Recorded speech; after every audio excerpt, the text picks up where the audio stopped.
5, 4, 3, 2. All right, man. We are live. What's up? I'm here with my boy Sergio. We right here in the mix, chilling, drinking some.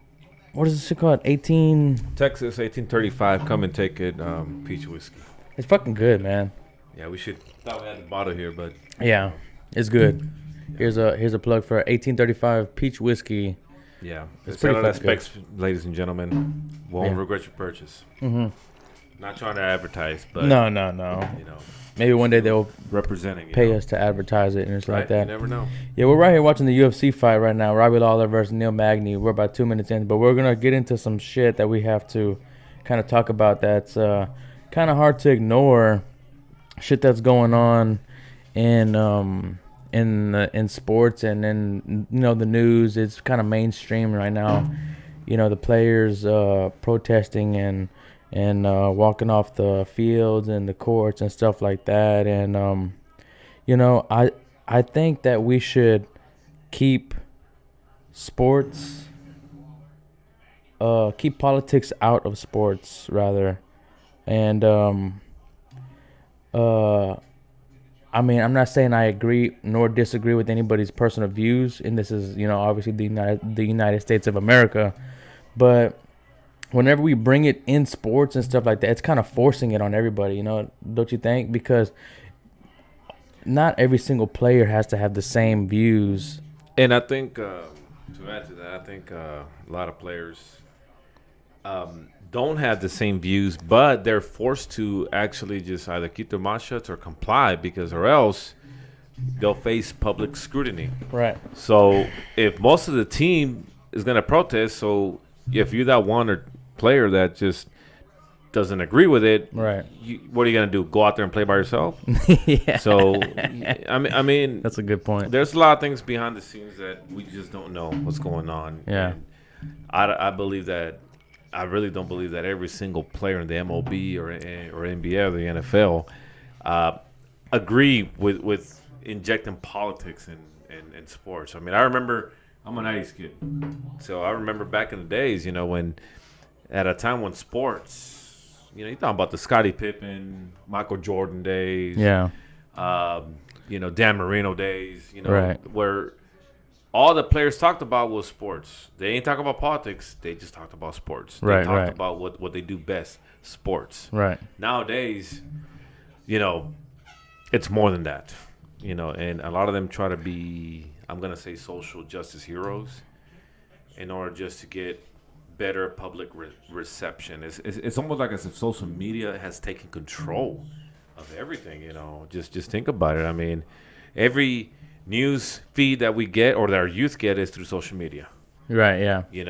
Back then there was no social media. Now there's that argument where now that there's social media, everything's more aware. More people use social media than people actually watch the news. Exactly. Like, I don't fucking watch the news. I get all my news through social media. I get all my news through Facebook, through Instagram, Twitter, these different kind of outlets. And it's very rare. The only time I watch the news is when I go to my parents' house.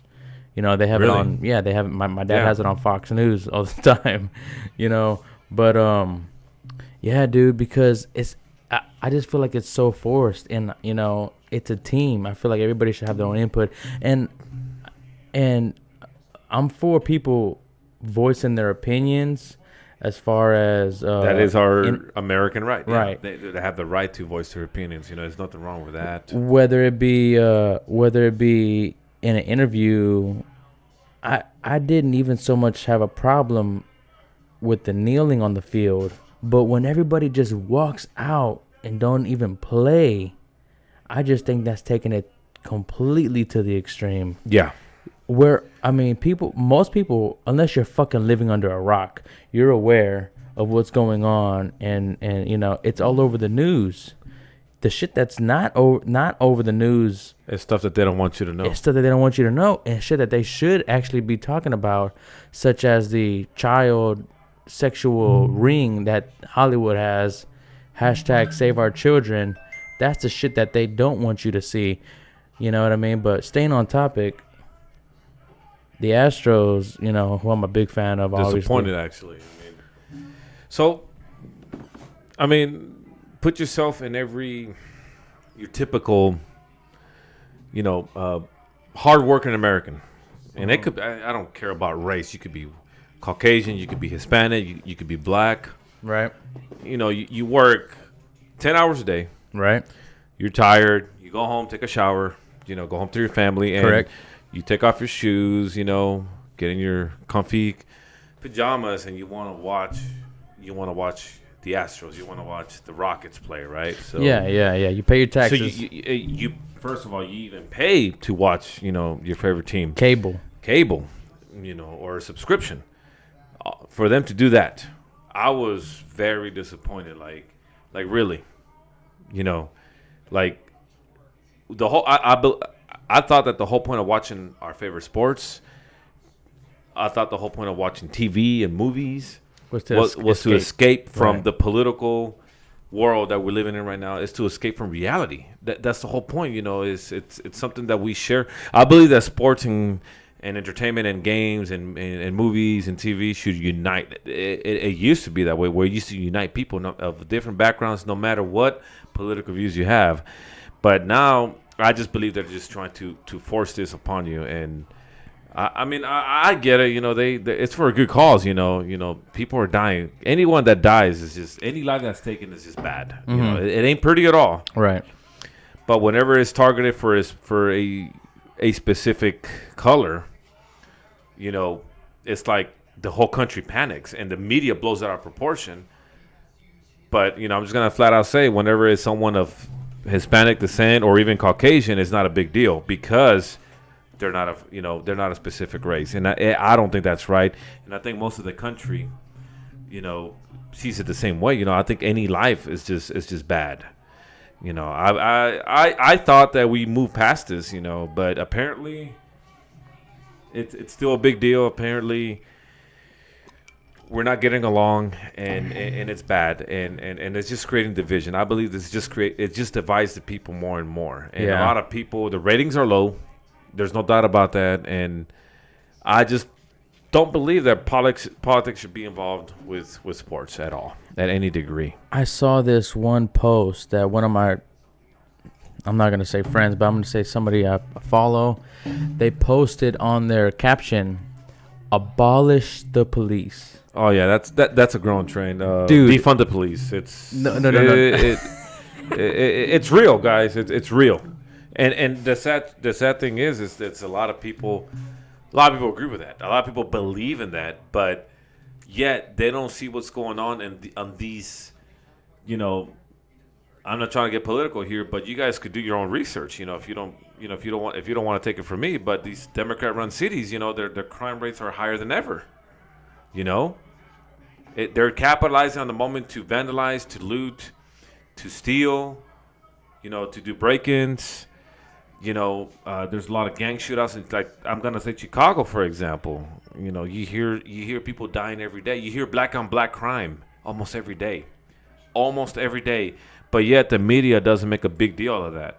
Just because. So in other words, the way I see it is the media makes a big deal whenever it's a cop killing, an unarmed black citizen. But whenever it's a black on black crime, it's not a big deal. It's almost like they're saying it's okay to kill, your own race, but it's not okay to kill different race. Mm-hmm. That's basically it's wrong either way. It is. It's horrible. You're still taking a life. Right. You know what? Honestly, it's what sells, and it's sad. It's really sad, because what sells more, a black guy killing a black guy or a white guy killing a black guy? Seriously, what sells more? And that's where we're at right now as a country. And back to what you were saying, Gabe, as far as defunding the police. No, just imagine a world without police. Who's gonna police? Not even defund, abolish. Okay. Now, do you understand how crazy that sounds? It sounds insane, because who's gonna be the first one you call whenever somebody breaks in your house? Who's gonna be the first one you call when somebody breaks in your car or somebody steals your car? Yeah, or make a report. Yes. Who are you gonna call? You're gonna call the fucking police. Exactly. So I think maybe what they mean is abolish like racism, but as far as abolishing police, but they're generalizing now. I mean, there's good cops and there's bad cops. Of course. there's just like there's bad players and there's good players in a basketball team and a football team, and a soccer team. So you mean good and bad as far as there's always going to be good players and bad players, right, as far as okay. like their technicality, right, their statistics, craftsmanship. Yeah. So if basically you're trying to defund the whole team of a basketball just because one player sucks, you generalize, this team sucks. That's a good point right there. It's you're gonna have that one not so good player. So just because that player's not that good doesn't mean you have to get rid of abolish the whole team or the whole league. Yeah, there's not even the whole team, the whole league. Exactly. Yeah, and if one player fucks up, Michael Vick, he got caught fighting dogs back in 2005, 2006. He got caught fighting dogs. He had an illegal dog fighting, a club. Take away the whole NFL because of him. You know what I mean? Yeah. So now we're gonna abolish the NFL.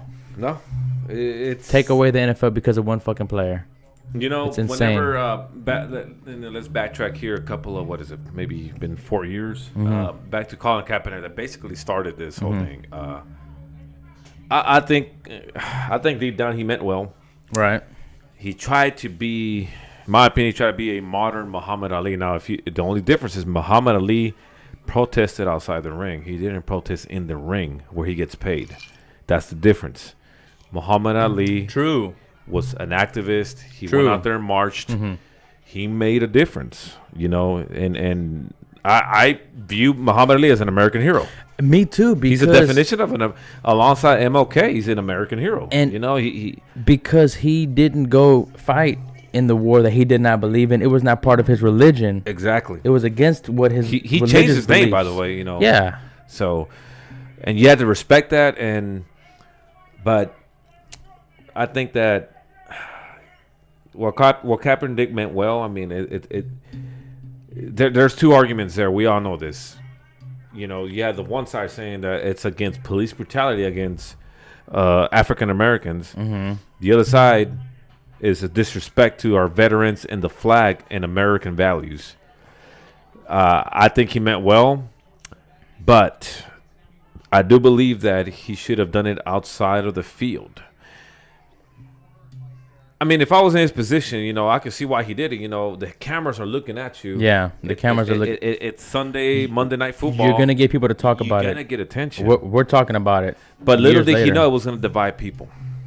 Yeah. It was going to divide the fans. I mean, I think anyone could agree that you don't want to see no politics in general in sports. I mean, you get paid to throw a damn football. Yeah. So why don't you just do that? There's many actors and athletes that have good causes outside of the field. Like Josh Reddick, apparently he's a donator. He has his own program for I don't want to lie here, but he has some kind of a program for, I think, mentally challenged young kids. And you don't see him doing that in the field. He's doing it outside of his playtime, Right. Now while he's on the clock. And not while he's on the clock. It's just like me. I work for my company. I'm not going to protest while I'm on the clock. Yeah, right. I'm sure I would have got fired, actually. Yeah. For violating company policy. So nowadays, we're living in times where the players are dictating our coaches. Because I remember growing up in a time where, if you want to play ball, your ass better be straight with the coach, because what the coach says goes. Yeah. And you know what? The coach knows better. Just like your parents know better, growing up. That's the era that I grew up on, and I still believe in that. Yeah. I grew up in an era where my first sport was baseball. I was in the second grade. My parents put me in baseball. That was my very first sport, because I've always been athletic. And if you disagree with the coach, man, your ass is benched. Yeah, you get on the fucking bench. Nowadays, we're like, well, if you don't play me, I'm gonna protest. Yeah. And or else Nike's gonna pull out. Yeah. You're not gonna get your money. That's the times we're living in. We're dictating. Yeah. I'm sorry to say that, but it's just the truth. And the irony, right? The ironic part of it is that it is American to have freedom of speech to protest, right? You're right. But if you voice your opinion against the protesting, then that is not American. Even though that's your own opinion and that's what you believe in. You get scrutinized. You get canceled. Attacked. You get fucking canceled, dude. Fuck. First of all, fuck cancel culture. That's a mob mentality. Pussy ass shit. That's a mob mentality. That's the definition of mob mentality, and that's dictatorship. That's tyranny. That is tyranny at its finest. That's the whole point of being an American is the fact that you have the right to express your freedom of speech, freedom of religion, freedom of views, freedom of cancel culture is borderline. It's borderline terrorism.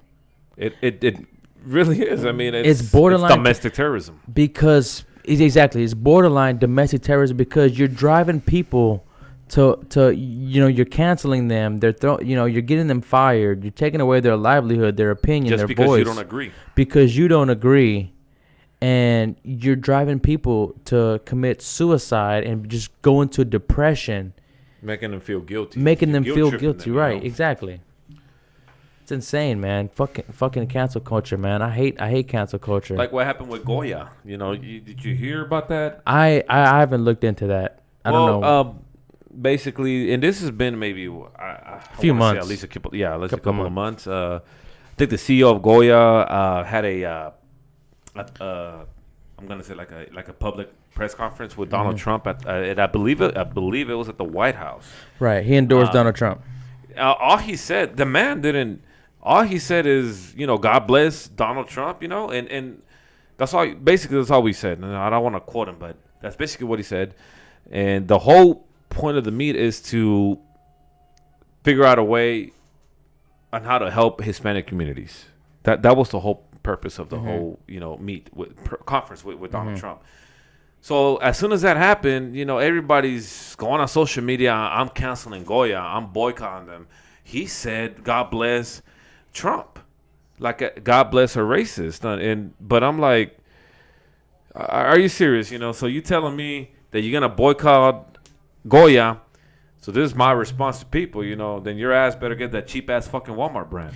Because it isn't Goya a Mexican brand? It is. It's from Mexico. Hispanic, that's what I'm not. But the man didn't. The man. I mean, it's business. I mean, the man has he's backed up by the White House. I mean, what business would not want to be backed by the White House? Right. And two, it was a good cause. It was to help Hispanic communities. Mm-hmm. But you're gonna scrutinize the CEO just because he said God bless Donald Trump? I mean, what happened to being a good Christian?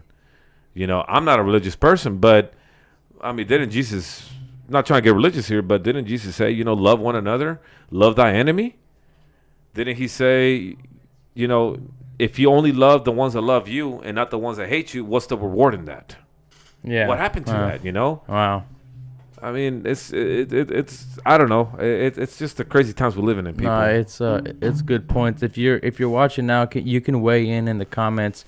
We have please comment on it. We have Kimberly Marie here. I don't know if she said, if you thought that politics was separate from sports, school, etc., you must still be asleep. It's 2020. If you don't make it a big deal, you don't care. Now, I don't know if she's saying it like as far as if you don't address it, you don't care. Like, I think that's how she's saying it. Like, what is she saying? Basically saying, I can't really see her. Basically saying that if athletes didn't do anything, if they didn't walk off the field, if they didn't address it somehow in a drastic manner, that will be viewed as they don't care. No, but because it's 2020. No, that's how people look at it nowadays. Taking advantage of the spotlight, but at least play the damn game. Right. At least play. I mean, voice your concerns. Even though players will still get scrutinized by, I will say by the general public, the millions of viewers watching. Right. At least play the game. Yeah. I mean, come on, man. I mean, we don't live in the world they live in. These guys live in behind gated communities that they get paid millions. Yeah, millions. Just sit on the bench while we hardworking Americans, we pay our taxes. We work minimum 8 hours a day, minimum 40 hours a week. Mm-hmm. All we want to do is come home and watch sports because we're in the middle of a pandemic. Sports are limited, and that's the least you could do. Mm-hmm. Give us that, Express your concern as a player. Make your vocals. Hey, I don't agree with this. This is fucked up. But at least play. Yeah. That's where I'm not. They don't want to play. That's fine. But hey, the passionate a sports fan like just like me and you, Gabe. I mean, Right. at least give us that. You know. Yeah. I mean, these are hard times. These are very hard times we're living in. You know. And something else that I wanted to talk about, besides the whole, I guess, sports thing right now, or political thing that people are talking about right now, is the LGBTQ, community. You know how they are talking about people are judging them and people are talking about them, right? Well, if people, like, regular people don't agree with their decisions, you know what I mean? They're judging people. They're judging the Republicans. They're judging the right wing. Mainly conservatives. Yeah. You know what I mean? And their whole motto, their whole slogan, or their whole mantra. Love me or get canceled. Exactly. Much. So. Well, you know what? This is another thing where it's well known that liberals are more for the LGBTQ community. Right. Conservatives are more, against that. But if just because they don't agree with you doesn't mean that they're evil people. The thing is here, people, that Republicans, conservatives, it's known that they have more Christian values. Mm-hmm. In a lot of religion, they're basically, it doesn't go well with them. I'm not a religious person. Okay. I'm gonna say that again, but I do know that many religions out there don't agree with that. But it doesn't mean. Now, when it comes to hateful, hey, God hates fags and this and that. Yeah, that's wrong. That's wrong because you judge, because you're not in that person's shoes. But you cannot scrutinize people of faith that have good heart that just don't agree with that. Like, hey, I love you, I respect you, but I don't agree with that. I think it's wrong. But hey, that's between you and God. That's where the conversation should end, because we shouldn't judge nobody. We don't have the right to judge nobody. So that's why the whole argument comes from LGBT. The LGBT community against Republicans, because they feel like they're getting attacked. Mm-hmm. They feel like they're getting scrutinized. I mean, this is 2020, people.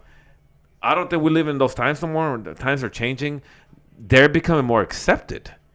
You see a gay guy walking down the street and maybe in the 70s. Oh, man, get out of here, you devil. Yeah. You're possessed by a freaking gay demon. Yeah, a gay but demon. But nowadays you see a gay. I mean, oh well, they're holding hands. Oh well, let them be. Yeah. That's the attitude nowadays. And, yeah, it is. Just because we don't agree with them doesn't mean we hate them. I mean, as long as you don't force it on me. That's right. I'm good. Just like I don't force my religion, heterosexuality to you. Exactly, it should be the same way. Yeah. It's like me telling a gay guy, hey, man, you don't like a woman, man. What's wrong with you? You don't agree with me, so you hate me. Now, unless it's your children, you can raise your children, You can do all you can. You can kind of tell them how you want them to. I mean, as far as, their sexuality, I think you should tell them, the heterosexual way. I don't think you should raise your child to be gay. There's I think it's Pink. I think it's the singer Pink. Yeah, Pink Amber. Yeah, Pink. Yeah. She has a little boy, but she don't know what it's gonna be yet. Whenever he was born, she was like, they asked her, what is it, a boy or girl? He's like, well, I don't know. He's not old. It's not old enough to make that decision for himself. We don't know. I absolutely disagree. We don't know if it's a boy or a girl yet, because it hasn't decided yet. So from now on, we're gonna put gender neutral clothes, and we're gonna not dress him up like a boy, not dress him up like a girl. But whenever he's old enough, he can decide. You see. And the same thing with Dwayne Wade. Aside politics, aside religion, this is science, people. This is biology. I mean, this is health. You're either born with a penis or you're born with a vagina. Right. that's the way you were born. That's the way your creator made you. For the people of faith, that's the way God made you. I'm gonna get the bottle. So Keep talking. you know, Get the bottle more ice. Keep talking. so yeah,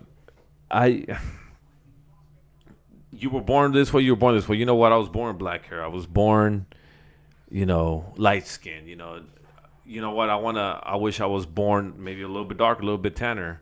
I'll go out in the sun and get a tan. But hey, at the end of the day, this is what I was meant to be. I think we're in an era where we're actually playing. We're almost playing God here because we have reverse hormone therapy. We have sex changes, and that really messes up with your body, people. I mean, this is our bodies are not made for that. They simply weren't made for that, and I think where we're trying to go at is where we're trying to teach our youth to choose who they want to be.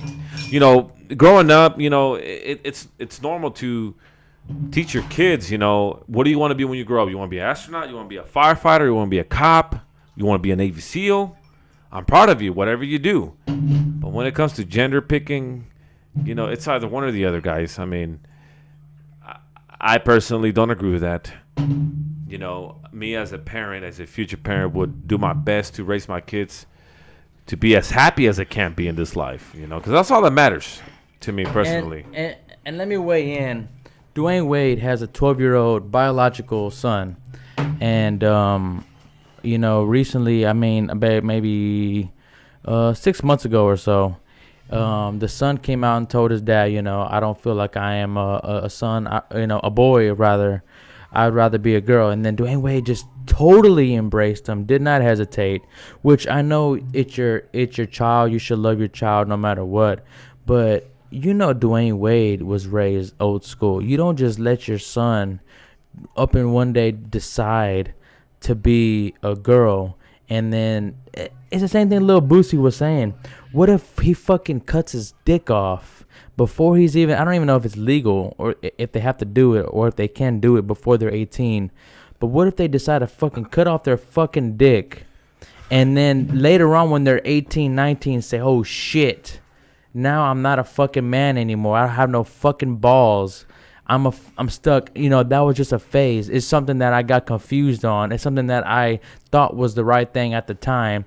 And now all of a sudden you have no fucking dick. You have no fucking balls. And you're stuck in this fucking woman's body. And you don't want to be like that for the rest of your life. Now, I'm not saying force the child to be something that they don't want to be. Okay. But if they're fucking 12 years old, before they turn 18, don't call them, oh, this is my daughter now. This is my son now. You know what I mean? Call them what they are biologically, man. It's like you said, it's fucking science, man. It's not that fucking hard. But if you say this on TV, if you say this anywhere else, you get scrutinized, you get canceled. But I have to accept you, how you think. But you can't accept how I think when I'm thinking this. Exactly. I'm thinking this way. You cannot accept me, but I have to accept you. I think that's a double standard. We need to go back. We need to figure something out. Because you're judging me how I'm judging you. But you're telling me not to judge you. But you're judging me for judging you. It's the same fucking thing. That's the ironic part about it all. To add to that, Gabe, not to get into politics, but that's more of a, nowadays, that's what you just said, is more of a conservative view. Mm-hmm. Like if you be keeping up with the Democratic National Conventions and the Republican National Conventions, basically that's what the Republicans are preaching. It's just because you disagree with me doesn't make me a bad person. I want to go on record saying I'm neither a Democrat or Republican. Yeah, I'm glad you established that. I want to go on record and say I'm neither a Republican. You're not nor registered Democrat. either or. Fuck no. So and I'm not saying that's bad because friends shouldn't discuss politics if they want to remain friends or religion or salary. I disagree with that. Well, I think true friends will stay behind. They'll accept you for who you are and what you believe in, no matter what. Mm-hmm. I truly believe in that. Just like they accept people nowadays. We're living in times where if you come out of the closet, I'm gay, you get accepted and you're a hero. But yet if you come out as a I'm gonna Christian, that you get judged. Oh, okay. You see what I'm saying? Like, dude, if I have a friend that comes out as gay, I don't give a fuck. I had friends that were fucking gay. I have friends that are atheists. I have friends that are Christian, which also I want to get into, later on, not trying to get off subject, but I want to also talk about who's to say what religion is right. I'm not going to say I'm right because I'm Christian. I'm right because I'm Muslim, but that's a whole nother. I have a friend that's fucking Muslim. He's a great guy. I don't judge him for who he believes in. The Muslims, you have the radicals, and then you just have your Americanized Muslims. You have radical Christians too. The KKK, radical Mormons, radical shit, Catholic. I mean, you got all kinds of people here, But yeah, I'm glad. KKK, aren't they Christian? Yeah, I'm sure they are. They're fucking radical, terroristic Christians. They're not in high numbers like they were back in the 50s. Now, back in the 30s, 40s, and 50s, they're all fucking undercover. That's why. A lot of them are politicians. A lot of them are, I think the Klan is. They call it the Klan. They're pretty much non-existent nowadays. And if there's any, they're unofficial. Yeah. Because they don't have that power like they used to. Like the NRA, for example, the National Rifle Association, that's a powerful group. And that's how the KKK was back then. But nowadays, they don't have no political power whatsoever. Yeah. They don't. And people want to, the media blows it like as if, they're still around. They're still there. But hey, man, they ain't got no power, no effect whatsoever. And that's just the truth. People should be happy they don't have that kind of pull no more, I think anyone agrees that the KKK is just an evil group, was and is an evil group. And I told my dad I was not gonna get into politics because there's no winning in politics. But that's the thing.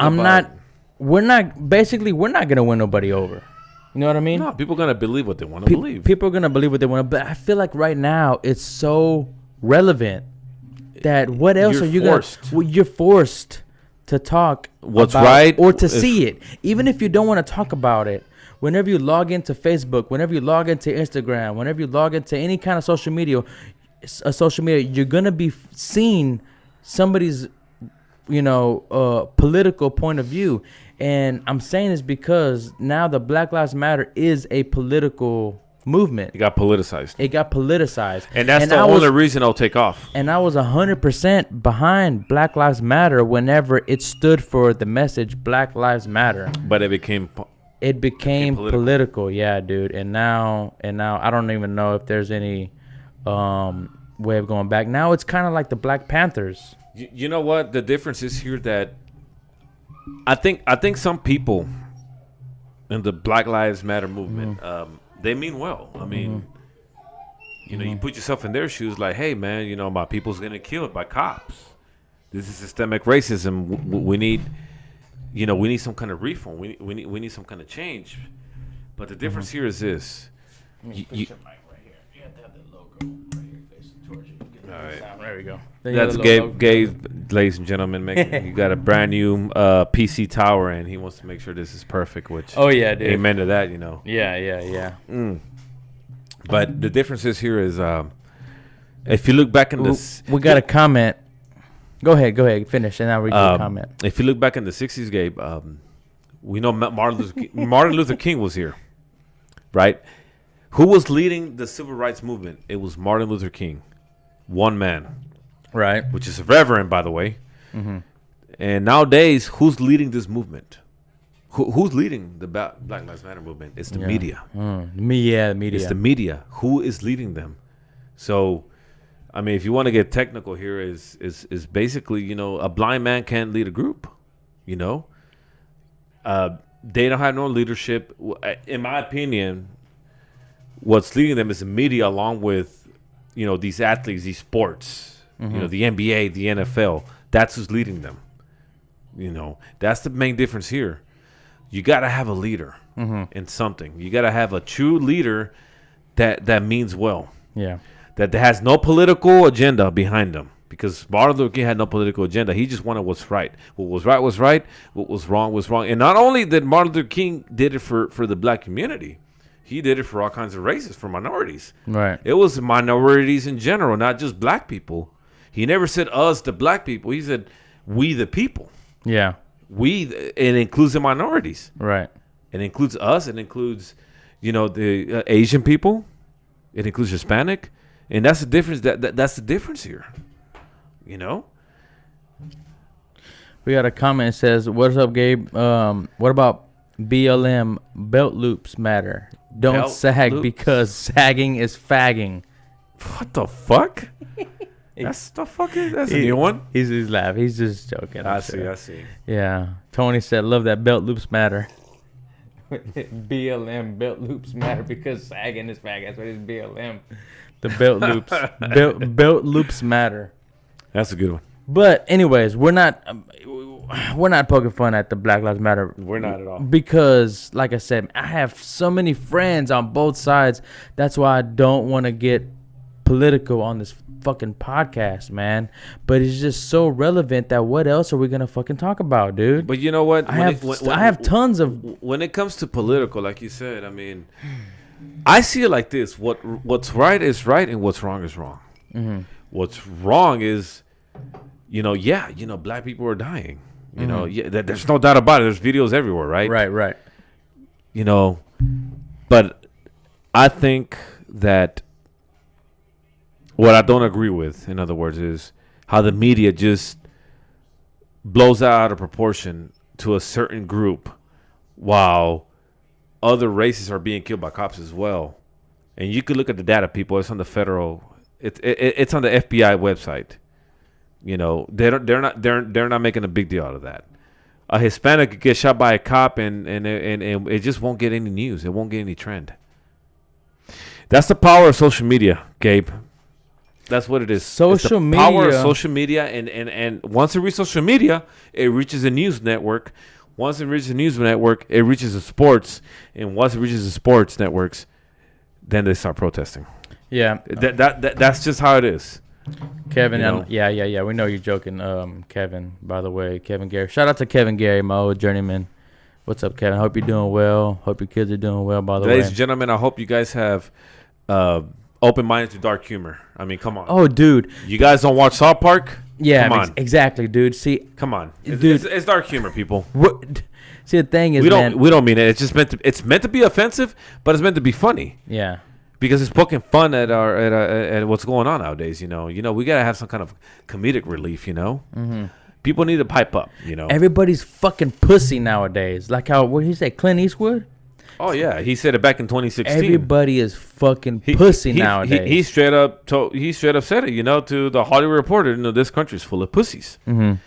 Back in my day, it wasn't like this. By the way, if you're watching the video, take it like a man. Real quick, if you could like and share the video, I would appreciate it. If you're watching the video live, or if you're commenting, please like and share. Yeah, if you can like and share, that way we can get more viewers. We can get more people who can share their opinions and their comments, and also comment below your thoughts.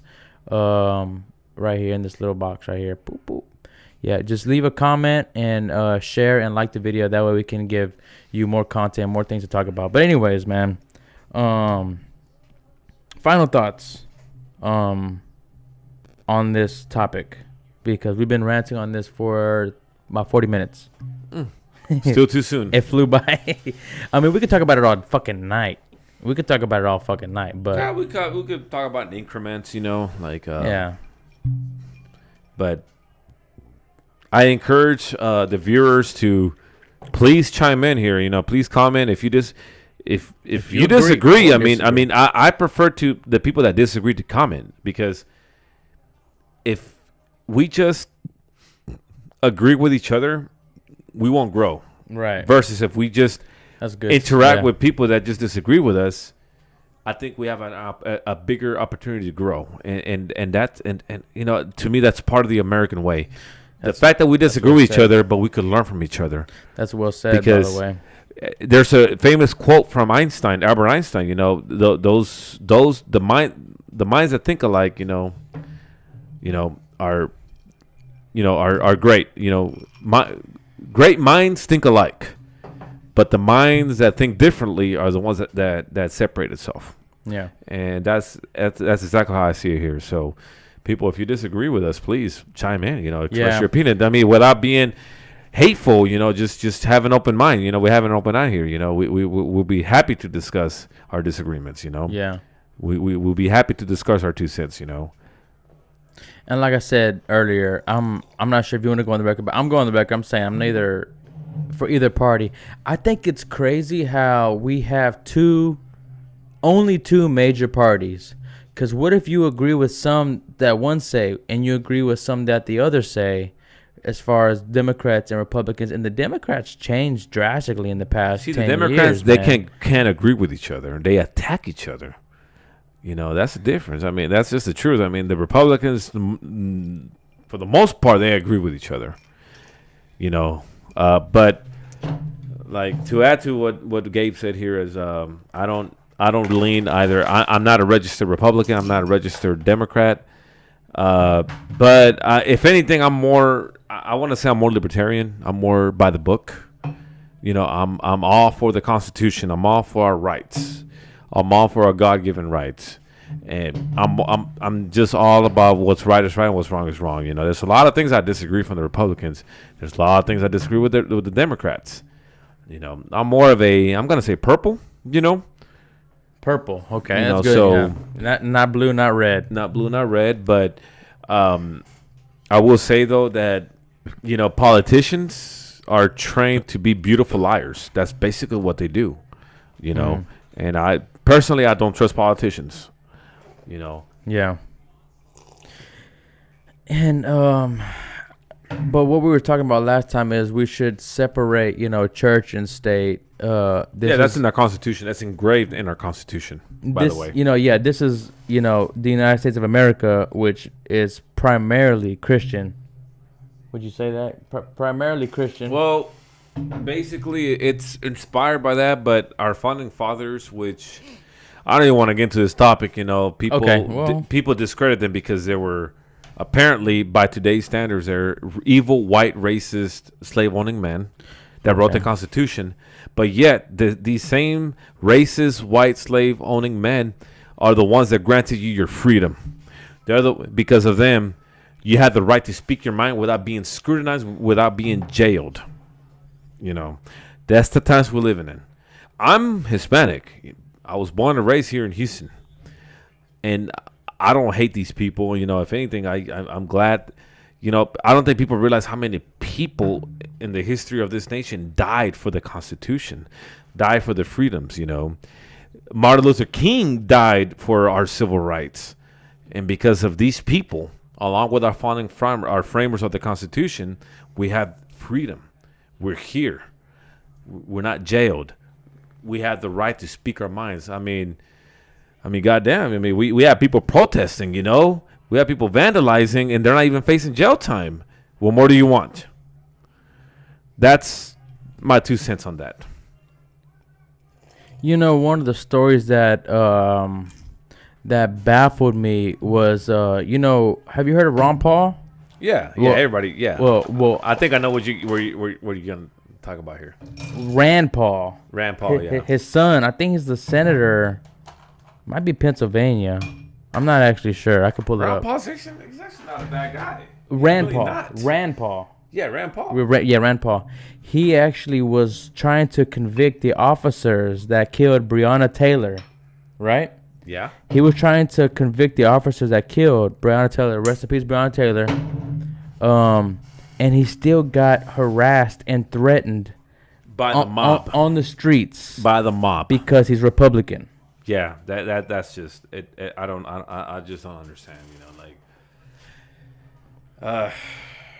It's you know what, people. I'm gonna say this. I mean, I haven't seen no comments come in, but I want to see comments coming in. But Leave a comment. By the way, share your opinions if you want to. this is no this pressure. is how I see it. I don't want to get political here, but Right.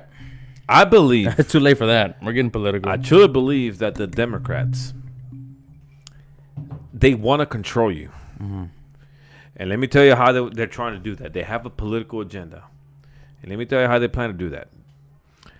They trying to encourage you to anybody that disagrees with you, anybody that's a Republican, anybody that's a conservative, they're trying to encourage you to if they don't agree with you, then they're automatically evil, racist, white supporting, Trump supporter, motherfuckers. So therefore, it's okay to vandalize, okay to protest. That's how they control you. If they disagree with you, they're automatically evil people. Now, this is my 2 cents on this. Mm-hmm. That's what the government. If you look at the history of this government, back then, prior to the American Revolution, you had the patriots, you had the militia, unofficial, you had the Continental Army, and then you had the militia. You talking about farmers? You're talking about 13-year-olds helping their fathers fight this war, and then you had your loyalists. They succumbed to the tyrannical Great Britain. Basically, the message that the Great Britain had back then is if they disagree, if any of these colonists disagree with you, come report them to us so we could go get them and go into their homes, violate their rights, arrest them, and execute them for treason. That's basically the message that they're trying to do now. To me, that's a tyranny. Any government that tries to erase history, any government that tries to control you, that supports mob mentality is a tyrant. Now, this is what I say to people, a government that knows that it can control you to succumb to their wants and needs doesn't fear you. But let me tell you what this government, our American government, fears the most. Our government fears the knowledgeable people. Our government truly fears the people that disagree with them. Our government truly fears the law-abiding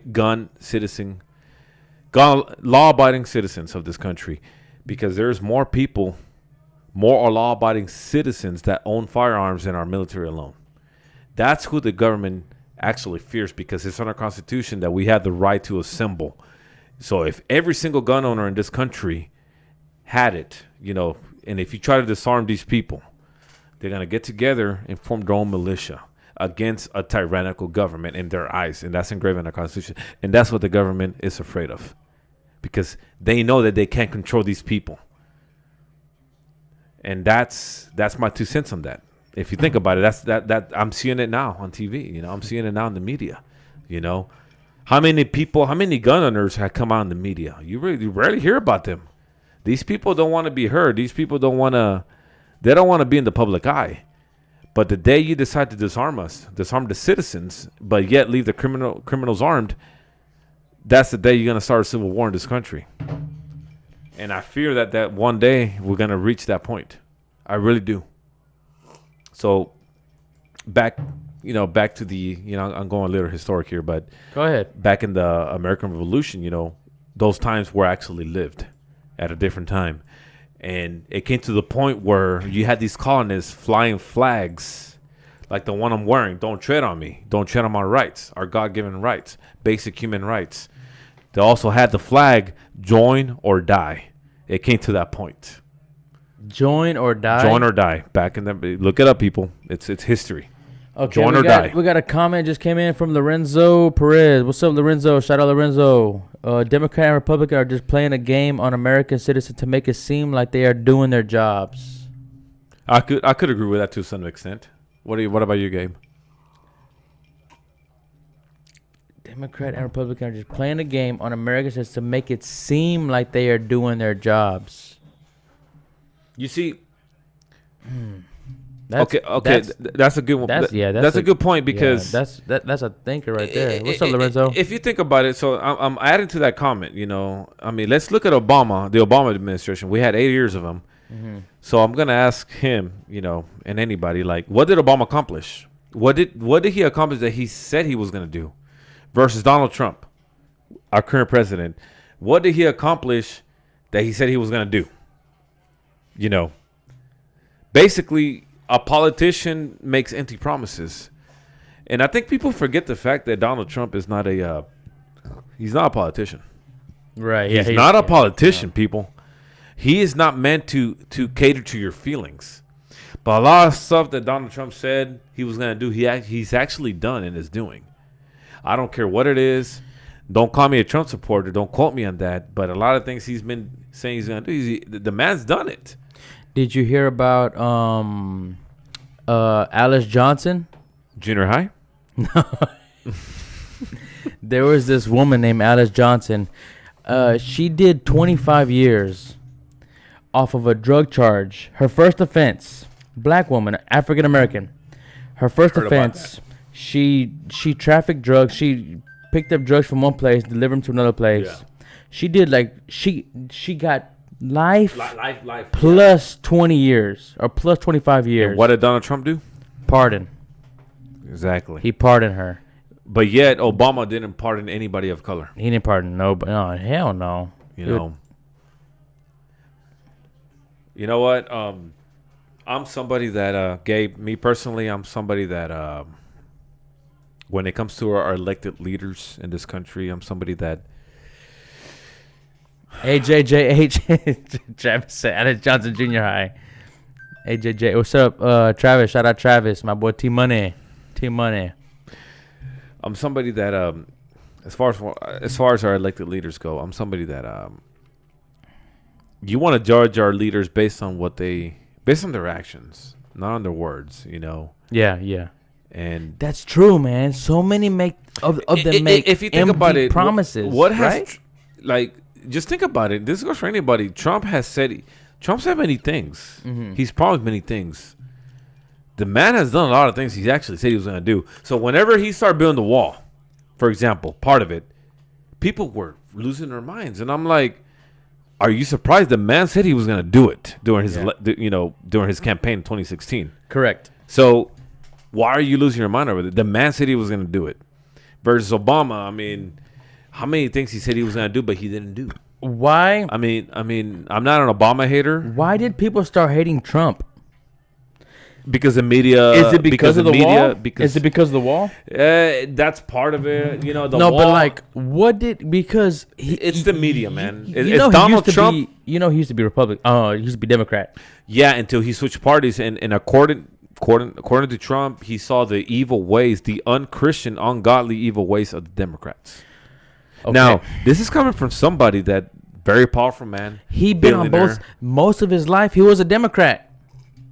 Most of his life. But people don't know that. People don't know that. They want to ignore that. He had to switch. And now this is one thing that baffles me about Donald Trump. Donald Trump, billionaire. I mean, people, do you guys realize how much money he made off of Univision? I think, what's the beauty pageant from Univision? You know about that, Gabe, right? Yes. Miss Universo. Yes. A shitload of fucking money, people. Mm-hmm. This man made bank off of Univision. It's just too much money involved.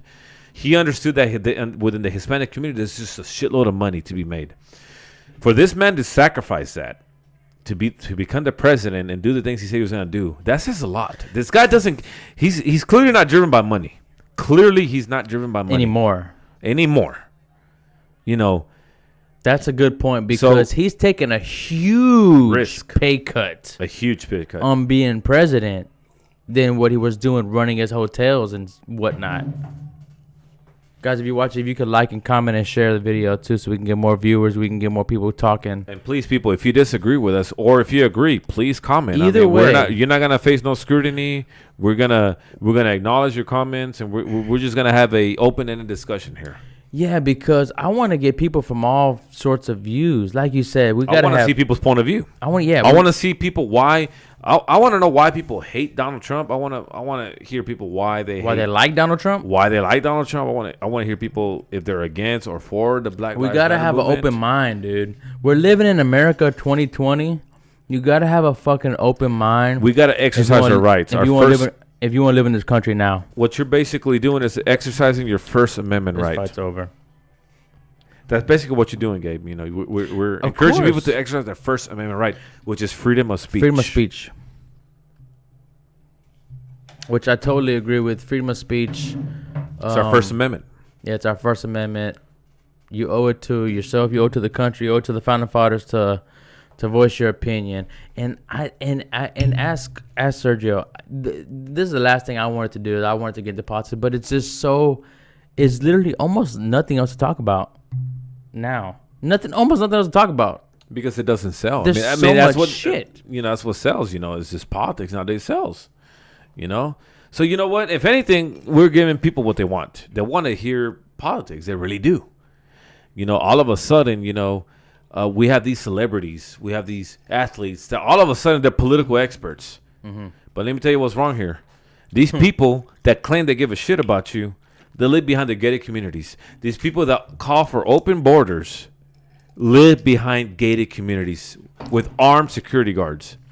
And yet, they're calling for open borders. Mm-hmm. And yet, they're telling you what to think. They're telling you to agree with them.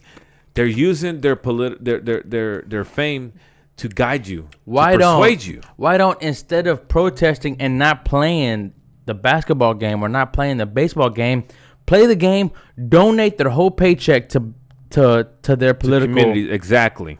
Donate their entire fucking paycheck. How many Don't just walk off the fucking field.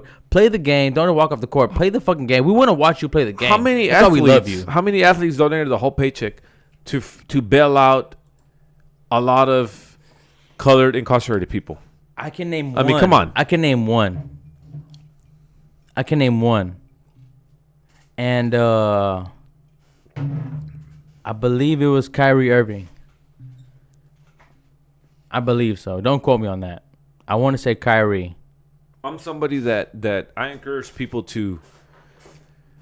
I encourage people to just express your opinion, like speak your mind. Also, I think we talked about it last time me and you were doing a podcast. What is the relevance of voting if the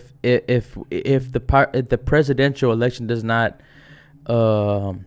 rely on the popular vote of the American people? Well, we have the Electoral College. But we're not part of the fucking Electoral College. No, basically, I mean, to put it in broad, I took government, people. I took political science. I took U.S. government. I also took Texas government, along with U.S. and Texas history. And this is why I encourage people to get educated, because they teach you this. This is just basic things that they should be taught in high school, in my opinion. And they don't really teach it in high school enough. They do teach it at a college level, but to get to Gabe's point, is the whole point of having the Electoral College is to prevent people like Kim Kardashian from becoming president, or Cardi B in becoming president. Donald Trump's fucking president. Yes, and for good reason, because Donald Trump is he a got fucking so much celebrity. But Donald Trump he's always a celebrity. But he always been political too, though. He's always expressed his mind, and he's known for that. But that's the whole point of having the Electoral College. The whole point of having the Electoral College, people, is to not have large cities like New York dictate a whole election, and smaller urban area counties. That's the whole point. It basically evens the playground. So even though, let's say, Houston has over 5 million people, we cannot dictate. 5 million already? Yeah, I believe it's 5 million. Okay. The whole point of having the Electoral College is not for us, Houston, to dictate a whole election. And us speak for the whole state of Texas. Right. Each county should have their vote counted. That's the whole point of having the Electoral College. But this is irony. Up until Donald Trump won, for over 250 plus years, it wasn't a problem. There was no scrutiny up until Donald Trump won. All of a sudden, the Electoral College is a problem. Up until Donald Trump won. How ironic. But yet, when Obama won, it was no issue, But yet, Aunt Jemima from the honey, up until that wasn't racist until Donald Trump was in the house. The syrup. I mean, the irony here. I mean, people, you want to call everything racist? How come you didn't point it out when Obama was president? Why not? And that's what angers me. You want to call this racist? You want to call that racist? But yet, when Obama was in the house, nobody made a big deal. By the way, Donald Trump made a huge funding toward, I'm not sure if it was the NAACP. He made a huge donation where they would donate money for years to come. I'm not sure if it was the NAACP or anything like that. I'm not familiar with that. Obama would never. He never did anything like that. And Obama lives in a fucking $15 million mansion, and he's not donating any money. He's just, basically living off the poor. And Donald Trump is making sure these other, communities such as the NAACP are funded for years to come, even after he's president. How many people look it up. I mean, people don't comment on this. I mean, I swear I will bring people here to Gabe's house to speak on this podcast. But you don't know how many black people I know that actually are Trump supporters. You know how many black people I know from work alone, where I work at, is how many people tell me Donald Trump has done more for the black community than Obama. But yet the media calls him a racist. I don't even think that's debatable now. It's really not debatable because he's done so much. If you look at it, Donald Trump, he made the best economy in recent memory before the coronavirus. He had the lowest unemployment rate before the coronavirus. I mean, all these different fucking statistics. How can you ignore that? There's no way you can ignore that, dude. So, I don't know. That's all I got to say on that. But any final thoughts on that topic on what? On politics, period. And I mean, my final thoughts is this, people. I mean, if you're conservative, if you're liberal, doesn't mean you gotta hate each other, people. It doesn't mean you have to judge each other. It doesn't mean you have to be labeled a racist for being a conservative. I love all my brothers and sisters, man. I mean, that's the whole point of being an American. Yeah. Of having our God-given right to, we have to agree to disagree with each other, people. That's my final thoughts. It's just to, don't be scrutinized just because you disagree with each other, people. The fact that you have your own opinion, your own view, your own political view, makes you an American. And you could live freely in this great country of ours. The fact that you can have any kind of political view without being jailed, and like in other countries, they'll jail you for disagreeing with your government. But in this great country of ours, we don't have to worry about that. And that's my 2 cents.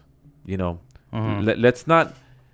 It's the American way to actually disagree with each other. Because the Constitution wasn't written to agree with each other. It was actually written to disagree with each other. It was written so we could learn from each other. It's a balance of power. It's checks and balances.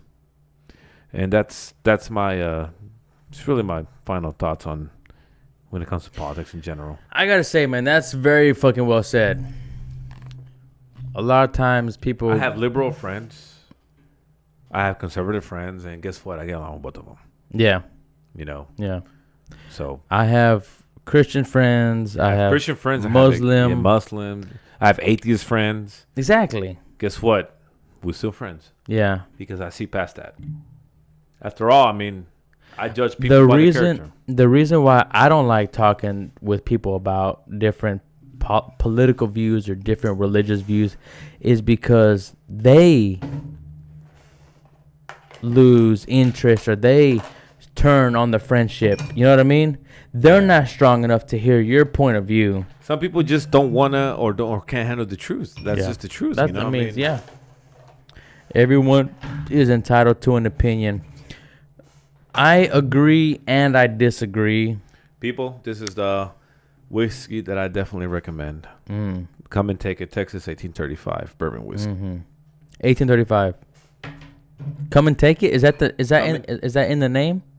Actually, come and take it is actually for anybody that knows the Texas history. I mean, anybody that calls himself a true Texan. This is history. This is the Battle of the Alamo. Well, no. This is Battle of Hidalgo, I think. This is when the first shots were fired during the Texas Revolution against Mexico, Santa Ana's Mexico. They probably waved the white flag that says "Come and take it" with the cannon, with the star and the cannon. Come and take it. That's when Santa Ana sent Mexican troops to basically disarm the Texans. the cannons that they led the Texas bar to defend themselves against the natives. Actually, Santa Anna sent the forces to disarm them. So that's when the Texans put up the white flag, come and take it, and fire the first shots of the Texas Revolution. And that's where our Texas pride comes in, just so you know. So whenever you see that shirt, come and take it, that's the origin. And this company is from Dallas, Texas. Good whiskey, by the way. Where does it say come and take it? Right here. Right here. Come and take it. I actually have a shirt, too, from Grunt Style, by the way. Okay, but it's actually 1835. 1835. But this is peach. Yeah, it's peach flavor. I mean, it's just 35%. It's bourbon. So, I love bourbon, by the way. Mm-hmm. We drank the whole fucking bottle. Every time I buy a bottle, no Straight, matter where dude. I go, we didn't they fucking mix finish the bottle. We didn't mix it at all. Good. How many times do we buy bottles of Crown Royal and Jack Daniels and there's leftovers? Not on this bottle. I'm not a big fan of Crown anyway. Me neither. I love. It's Canadian whiskey. I support our state. That's good. I'm a Texan before I'm an American. So just so you know, I actually prefer Kentucky whiskey over this. I mean, you can't go wrong with Kentucky whiskey, man. That's some good shit, But personally, I as soon as I tasted this, I'm like, I love this. I love. It's great. It's great. It has a great flavor. I'm not a big on the flavored whiskeys, on the different bourbons and the different sweet whiskeys and what have you like that. I prefer straight whiskey, and I drink it straight, or I drink it with Coke Zero.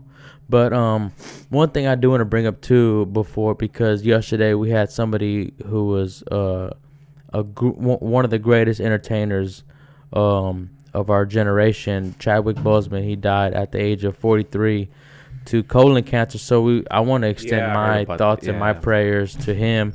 He is the Black Panther. He is T'Challa. He is the king. He was way too young. 43 years old. Way too young. 43 years old. Just getting started, man. He played Jackie Robinson. He played Jackie Robinson, and he died on Jackie Robinson Day. That was the crazy thing to me. He died on Jackie Robinson Day. Yesterday, everybody was honoring Jackie Robinson, number 42, and they were wearing his jerseys whenever they walked out on the field of baseball before they, protested and didn't play the game. But yesterday was Jackie Robinson Day. He died on the day, 43 years old, man. Rest in peace to Chadwick Boseman, the Black Panther, one of the first great black superheroes. One I can think of a great black superhero is Blade, man. I fucking love Blade. Yes, man. Wesley Snipes. Dude. Wesley Snipes, and and this other one, Michael Jai White. Spawn, yes, dude, I fucking love Spawn, bro. To add to that, Gabe, I'm glad you brought that up because we live in times where if we make a white comic character, have a black actor play him, it's okay. But yet, if we have a black comic character have a white actor play him, it's racist. You see what I mean? Imagine if Nick Fury was originally white in the comics, but Samuel Jackson. I don't mind. I really don't mind. But I think anyone agrees. Samuel Jackson is awesome, awesome guy. Everyone, I think anybody could agree. Anybody loves. Right, but you're saying right now, if we put out a white Blade, people will lose their minds. Now, this is where I'm coming from. Like, personally, Have you heard of the new Spawn movie that Todd McFarlane, the creator of Spawn, is actually directing? No, the new one? Yeah, Jamie Foxx got cast as the new Spawn. Jamie Foxx is playing fucking Mike Tyson and wait. Spawn? Jamie Foxx? I can't wait. He's playing Mike Tyson too. Yeah, I know about that. Wow. But hear me out. Okay. I'll let you finish. If a white actor was to replace a black character from Spawn, I would have been pissed. I'm like, hey, in the comic, Spawn is black. Why would you freaking cast a white actor? Nah, fuck that. Okay. Like Like, no, I'm not cool with that because I'm Okay. somebody that you gotta stick to the original story, you know. But yet, you know, people want a black Bruce Wayne. The man is white in the comics, so why would you cast, you know? And personally, if you cast a black actor to play Bruce Wayne, I would be pissed too. Like, hey, that's not how the comics is. So the same thing, the same way Spawn. When I heard that Jamie Foxx is gonna be the new Spawn, I was ecstatic. I'm like, yes, I loved him in Django. Jamie Foxx is a great actor. He won an Academy Award for playing Ray Charles. Awesome actor. He's the best fit for Spawn, and I'm glad he got cast as Spawn. Okay, I'm on both sides of the rope on this one. I think if Stick to the source material. I think if you're right for the role, but does race play a relevant role in the story? Most of the times it doesn't. Yes, it does. Most of the times it doesn't. Wait. When it comes to comics, yes. But in the story, I mean, when do we address Peter Parker as Caucasian? Like, okay, I don't know how to put this. you know, there's Miles Morales. He's half black, half Hispanic. Okay. You know what? They made a comic. They made a comic. That played a role because he was a minority, because he had two different. Yeah. Right. So now we're getting a video game. Did you I'm ready for that fucking game. I'm Spider-Man Miles Morales on the PS5. I'm here for that. Now imagine if they made him white. I would have been pissed. I'm like, Okay. hey, in the comic he's freaking black and he's But Hispanic. that actually, I don't know how to put it. That actually was relevant in Miles Morales because they would talk Spanish to him. His mom would talk Spanish to him. His mom, but his dad was black. Right, his dad was His black. dad would talk English. Well, I didn't follow Miles Morales in the comics. I did. All I Big know, fan, all by I the way. know is the Into the Spider-Verse. That was an awesome movie, by the way. It's a great fucking. I like that movie better than any Spider-Man movie before that, to be honest. You like it better than Oh yeah, Homecoming and Far From Home. Homecoming and Far From Home? Absolutely, because it's because you can't beat the comic. You can never beat the comic ever. I'm sorry, but you just, in my opinion, just like the Batman movies, there hasn't been a single Batman movie that beat any graphic novel from Batman. And I'm big Batman, my favorite superhero. Now I'm somebody, Graphic novel comic. yeah, like for example, The Long Halloween, The Dark Knight Returns, best comic ever. I mean, why couldn't the movie Batman vs Superman depict that comic right out of the page? But you know, it's Hollywood. The movie fucking sucked, by the way. You know, I hated it. Which one? Batman vs Superman. Yeah. Hated it. I'm sorry, but I hated it. Good casting. Dark Knight. Batman: The Dark Knight was great, though. Oh, Joker, Heath Ledger. Yeah, you can't dude. fuck with that. Yeah. You can't fuck with that, dude. You know what? That took a more realistic approach. Not like a comic approach, but it took a more realistic approach. But yet, it did follow a lot of elements from the comics. Like how Batman teamed up with Commissioner Gordon and Harvey Dent. That's from the graphic novel The Long Halloween, which I encourage you to read. One of the best graphic novels you ever read. Dude, you know what fucked me up, man? And I talked about this last week. When they had fucking the Amazing Spider-Man, the Spectacular Spider-Man, Ultimate Spider-Man, Miles Morales Spider-Man, dude, they have 20 fucking different Spider-Mans. Just like they have 20 different Batmans. But I'm saying, when they have so many fucking different universes, that's what fucks me up, man. I can't keep up with all that shit. I don't know which one to read. I don't know which one to fucking read. I don't have no time to read. You know what, man? 20 Spider-Mans, 20 Batmans, 20 Supermans, 20 X-Men. You know, I don't have enough fucking time to read all these goddamn things. I don't have enough. You know what I mean? What I do Whenever they encourage have you. 20 different universes, and by the way, there's an infinite amount of universes. What I do encourage you to read when it comes to Batman specifically is The Dark Knight Returns. That comic alone is from Frank Miller, who also wrote Sin City. What I want is one of those big, thick fucking books to have from the first. That's what it is. to the end. They sell like that. Yeah, They sell. I actually have them. I'll let you borrow them. Okay, I would read that from the very first one to the last one. A big fucking fat, thick book. I have them. Because I don't have the time to be fucking $2 per comic times 50. No. I have the physical copies of Batman, the graphic novels, all in one book. Yeah. So See, from start to finish. yeah, from start to finish. And after No that one bullshit. finishes, there's no other Bruce Wayne that exact same Bruce Wayne after No, that. there's not. That's what I want. That's what I prefer. You see people. There was a for a moment people were asking for a why can't we have a black Bruce Wayne? But that's not the source material. If you want a black superhero or a Chinese superhero or a Mexican or Hispanic superhero, then write a new story. Write something original. Why do you have to just wash it from your existing favorite superhero? You know what I mean? Imagine a black Peter Parker. I'm glad Marvel went this route and they did a half black, half Hispanic Spider-Man, which in Miles Morales. Instead of making a black Peter Parker, they just made an entirely new storyline to continue it. That's the way you do things. Yeah. Now, the new Batman movie has faced scrutinized for having a black Commissioner Gordon. Did you know about that? Oh, hang on one second. Backtrack one second. In the Miles Morales Into the Spider-Verse, they had Spider-Man doing the Spider-Man 3 dance. Remember that? In the very beginning. You've had different interpretations of Spider-Man. They had the Spider-Man doing the dance after Tobey Maguire's number 3 Spider-Man turned emo. Horrible, by the way. Horrible, by the way. He started doing the dance, and so we're left thinking, was that old fat Spider-Man, was that Tobey Maguire's Spider-Man? I don't think that movie covered any of the actual movies. It did in the very first beginning. It did? Watch the first 10 minutes. I didn't catch that. Watch the first 10 minutes. It had him dancing the same way Peter Parker started dancing. Shit. Watch it. Watch that's new to me. Watch it, dude. I need to watch that. Yeah.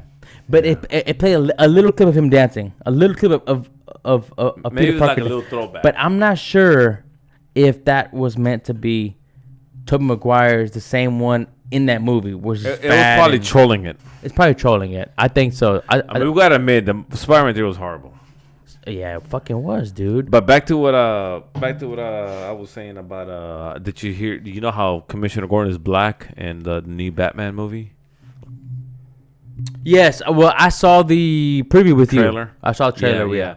Now, me personally, the only reason I'm somebody that just stick to the source material. I don't care what color they are. Stick to the source material. We have a black Catwoman, which we had Halle Berry, by the way, which Horrible fucking movie. Movie sucked. Not because anybody will agree that Halle Berry is gorgeous and fine as fuck. Just like Daredevil was a fucking horrible movie. Yes, but it doesn't matter. The source material, she's white. The source material, but and when it comes to Gordon, whenever they heard that Jeffrey Wright, awesome actor by the way, was cast as Commissioner Gordon, did you like that or not? At first, I was like, okay, this is the message I got. They're trying to cater. They're trying to make these certain characters. They're trying to cast black actors of certain white characters just to get views, just to get publicity, just to bring in more money. That's all it is, really. That's all it is. Man, dude, it's sorry to even think that. I don't think that a black person would say, "I'm gonna go watch this movie." You know why I'm watching it? Because Gordon's black. Do you think somebody would fucking say that? Oh yeah. I don't fucking think so. Definitely. I don't think so, dude. I personally know people that like about time they Hollywood's more open minded. About time Hollywood is casting black actors. About time we're being open minded. But my point is the source material is not like that. I'm a huge Batman fan. If you cast a white actor to play Lucius Fox, which is black in the comics, by the way, I'll be fucking pissed. No, keep him black. Morgan Freeman, Christopher Nolan nailed it there, and he's black. Yeah, because and I was so happy. Lucius Fox is black. Is black in the comics, right?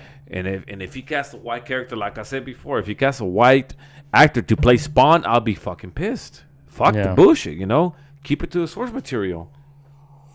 Now, I'm gonna tell you the reason why I was actually relief. Jeffrey Wright to me personally, he's a awesome actor. I think he'll be a great fit for Commissioner Gordon. I think it'll be something new, something fresh, and it's all about the casting. So you agree with and Jeffrey Wright? Let me tell you one thing about Jeffrey Wright, who's playing Commissioner Gordon. A lot of people don't even know who he is. He's a fairly unknown actor. I first saw him perform in Westworld on HBO. Awesome show, by the way. I need to watch that. I've heard good things. Nothing but good things. I've heard good things. Jeffrey Wright is an excellent actor. I love his tone. I love his timbre, his voice. I love his demeanor. I love his character, and I think he will bring something new to the table to Commissioner Gordon. Me personally, he better nail that role because Commissioner Gordon is white after all. I mean, well, another thing too is an actor can only go as far as their writers and their directors allow them. Exactly. But Jeffrey Wright is one of those few actors that I think he'll pull it through. And he actually came on The Last of Us Part 2. He voiced Isaac. That's Jeffrey Wright. Not impersonation. face model. No, he voiced him. Oh, he voiced him. He's Isaac. Oh, okay. The WLF leader. Yeah. Wolf. Yeah. Wow. So I love Jeffrey Wright, so, but personally I think in this movie they've seen enough of white Commissioner Gordon, so I think that's why they casted him, I mean, personally. So, but personally, I'm somebody that you need to stick to the source material. Personally, I don't know how you see it, Gabe. That's how I see it. For the most part, I do agree with you, but it comes to a point where there's so many fucking white people that are just, and me and you neither one of us are white. Yeah. And you're saying stick to the source material. I'm a true believer in that. Yeah, you're a true believer. And you're Mexican American. Yeah. Your parents are both from Mexico?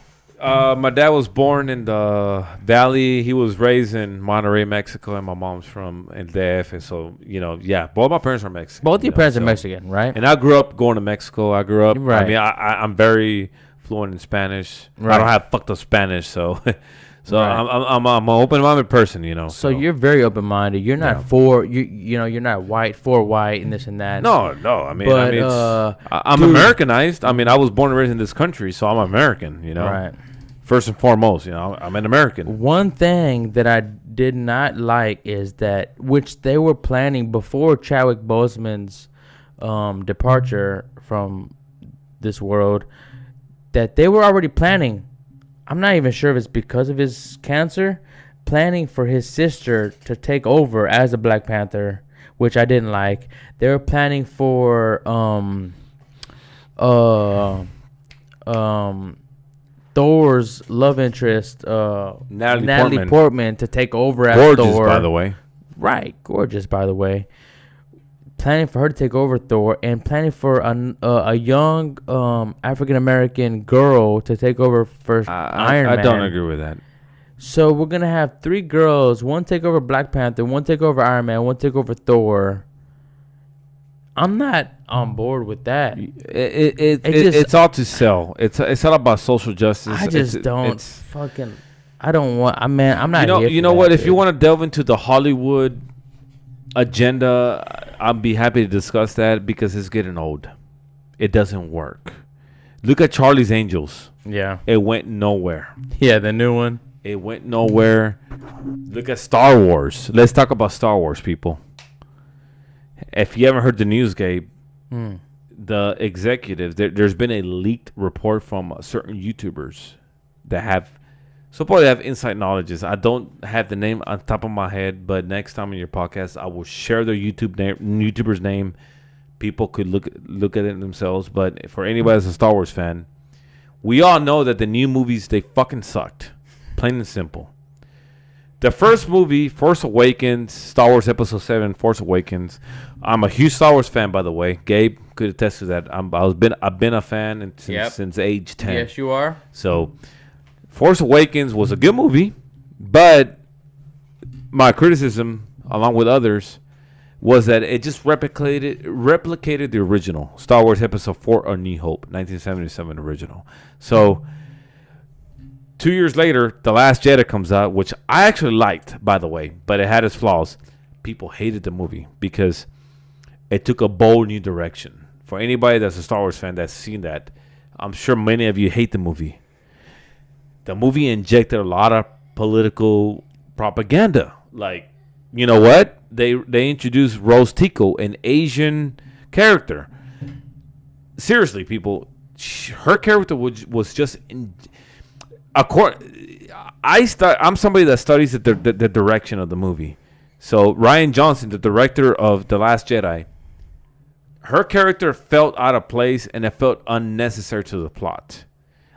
It's not about her race. It's not about her color of her skin. Her character meant nothing to the plot. Absolutely nothing. I think anybody could agree with me. Any Star Wars fan will agree with me there. It almost felt like as if Disney shoved it down the director's throat. You know what? You got to include this Asian character just to appeal to the Asian crowd. Because we already appeal to the black crowd. We're appeal to the Caucasians. We're appeal to the Hispanic community. Do you know? Now we got to appeal to the Orientals. Do you know how that appealed to the Asian crowd? To be honest, I'm somebody that reads comments a lot. I go on Twitter, I go on Facebook, on YouTube, and I read the fan feedback. Most of the fan feedback was just hateful and negative. I had to admit towards the actress, which I think is Carrie Marine. I think is her name. They were hateful toward her. Yeah, because like, your character. Yeah, personally, like your character sucked. Kind of like freaking Chinese. Abby, voice actor. It's not her fault. It's not her fault. It's not her fault at all. It's the director's fault, or not even the director's. I think it was Disney. So, like you see the movie, her character made no sense to the freaking plot. She got on my fucking nerves, man. She did, honest, man. She honestly. was annoying as fuck, man. She just. So fast forward to another 2 years later, 2019, The Rise of Skywalker. That was the worst reviewed, actually the worst Star Wars movie ever. I fucking hated the movie. Huh. You think it was the worst movie ever? It's worst Star Wars movie ever. Finn fucking sucked. Paul Dameron sucked. Rey fucking sucked. I don't even want to get into the Star Wars lore, but her character made no fucking sense to Star Wars lore at all. This is all Disney injecting this political agenda just to sell to the crowds. It doesn't work, people. It does not fucking work. Simply, plain and simple, doesn't work. Look at Star Wars from 1977 to original trilogy. Look at the prequels. People actually, they actually come to appreciate the prequels more than the sequels, because when the prequels came out back in 1999, all the way to 2005, which started with the Phantom Menace, all the way to 2002's Attack of the Clones and 2005's Revenge of the Sith, they got hated by the original fans.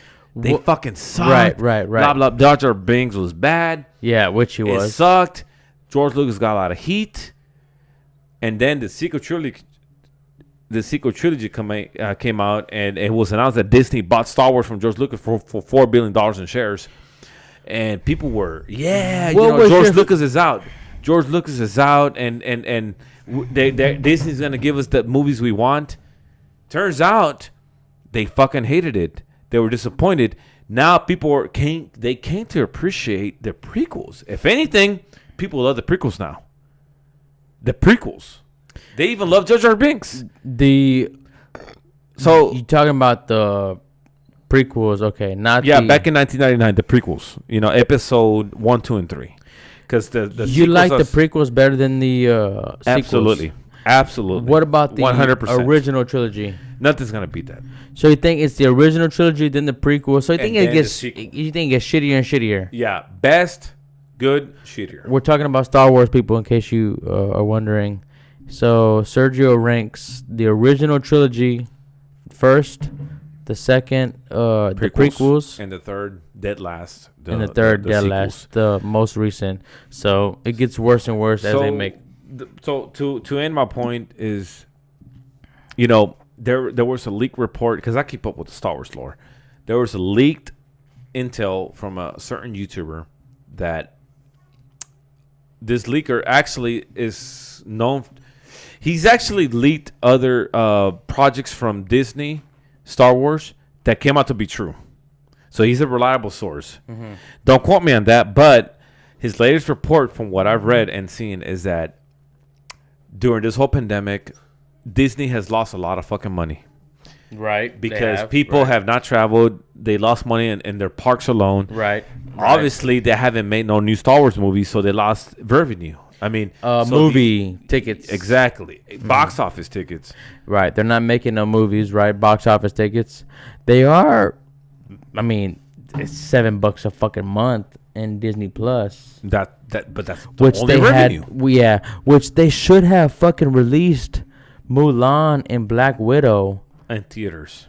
But no, not in theaters. I was gonna say video on demand. It is, but they're charging $30. I'm not gonna pay $30. Fuck that. I paid $20. But anyways, I paid $20. I'm not paying. That's another topic I want to get. Okay. We want to get into. Do you want any more whiskey? Yes or no? Huh? You want more whiskey? I do. Okay. Let's put a pause on this. Can you keep it rolling? Let's put a pause on that because I want to talk to you about this. You know. I want to get your 2 cents on this. You know. Okay. Just a quick pause, people. Can you pause that or no? No, I cannot pause it. I'll keep it going then. I'll keep it going for 30 more seconds. I actually gotta go to the restroom. So you sure you can't pause it? I cannot pause it. It's okay. Live stream. It's one continuous. People, I'm gonna take a quick restroom break, so I do apologize for the small inconvenience. So give me about just a couple of minutes, okay?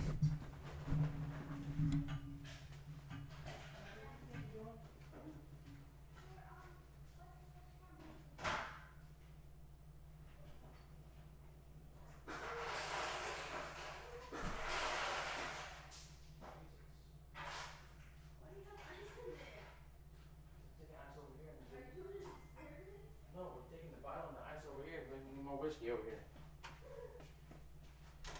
All right.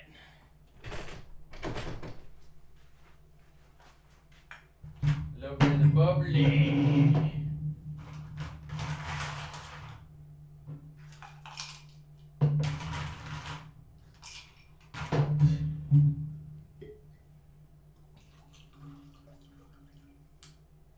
A little bit of the bubbly.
All right, we're back. Sorry for the short break. We were taking a quick break real quick like that. Where do we leave off? We're talking about the Star Wars sequels. How they don't really work. So we're talking about the leak. So apparently, since Disney has lost a lot of money, that's strong. So the investors of Disney, so basically Disney they're in the business of making money. Okay. So the investors, since they didn't get the return that they wanted, they're looking into basically erasing the sequel trilogy of Star Wars. People. So, Jay, I don't know if you heard about this, but what they're gonna do is, I haven't finished if anybody that's familiar with Star Wars, Rebels, by the way, apparently one of the episodes they introduce the Veil of the Force, which basically delves into different alternate universes and histories in the Star Wars lore. So basically, they're gonna use that to basically erase the sequel trilogy and bring back George Lucas to actually oversee the new sequel trilogy. His original vision of I the heard about sequels. that. I actually did hear about that. Now, dude. apparently, if anybody's familiar with Star Wars, Kathleen Kennedy is the head of Lucasfilm. And her position there has not sat well with fans. So, basically, she's credited to ruining Star Wars. Because she's been putting nothing but... to ruining Star Wars. Yeah, it's her way or the highway. And her contract ends in 2021. So apparently, it's reported that Disney is not looking forward to renew her contract.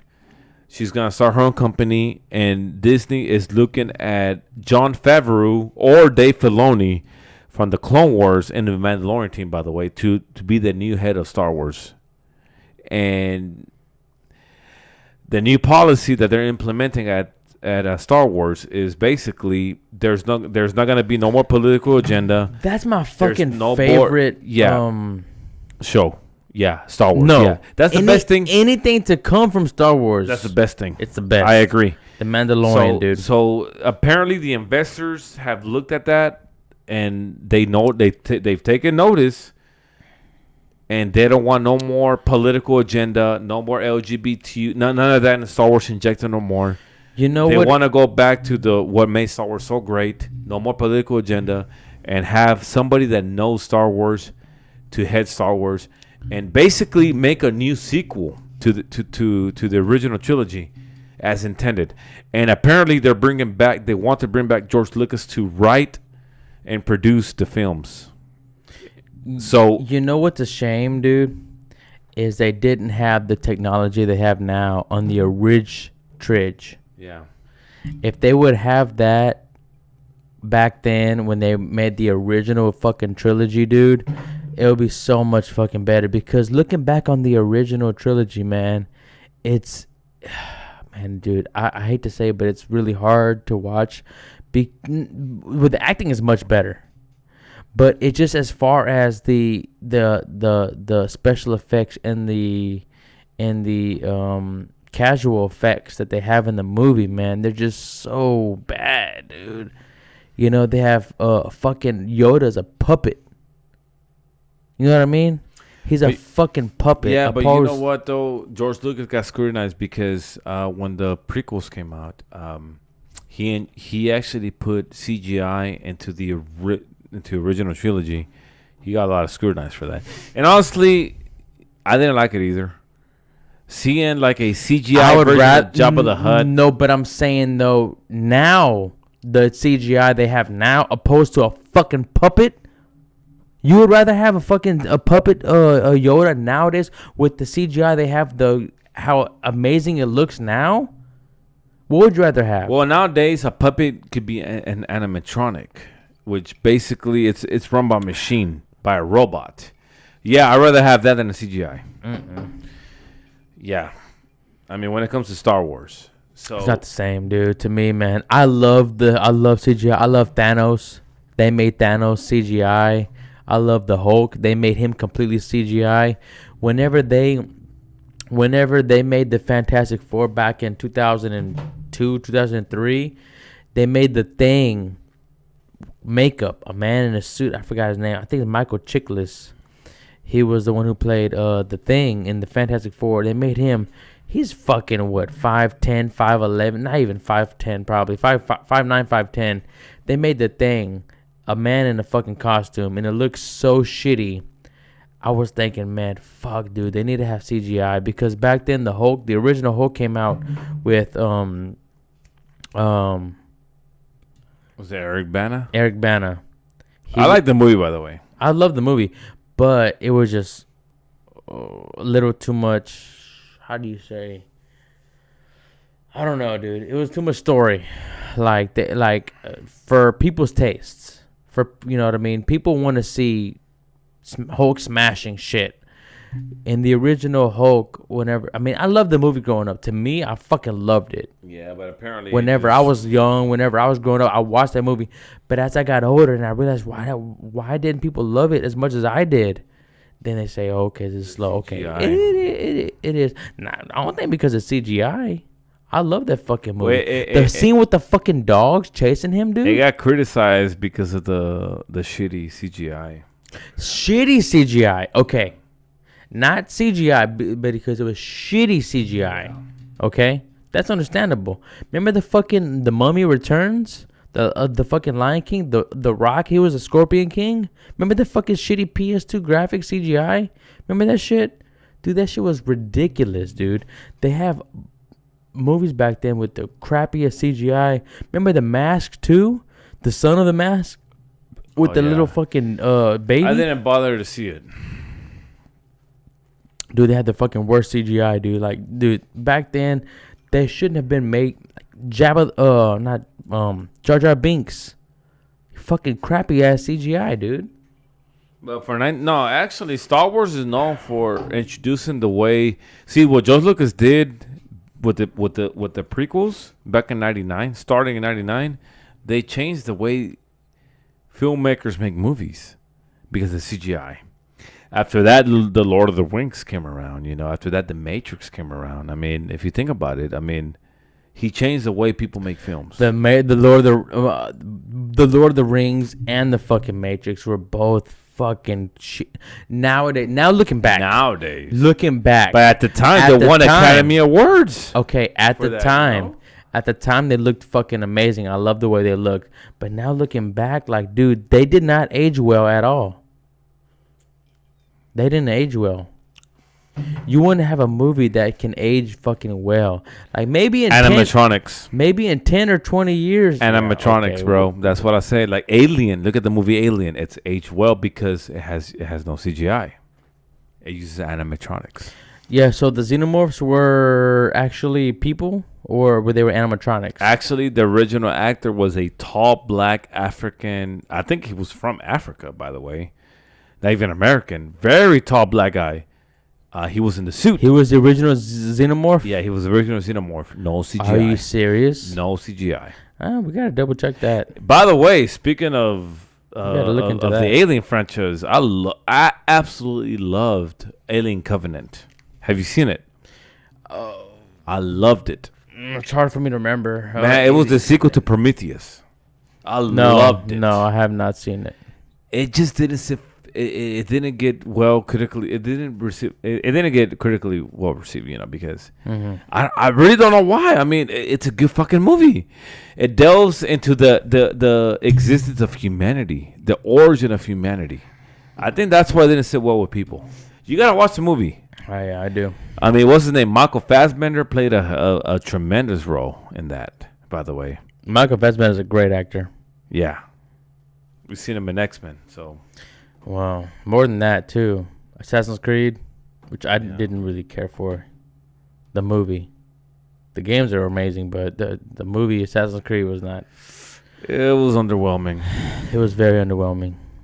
But he did a great job himself. He did a great job, but it is what it is. I don't know. Michael Fassbender is a great actor, though. Great Magneto. I wonder how they're going to interpret the X-Men and the Fantastic Four into the MCU.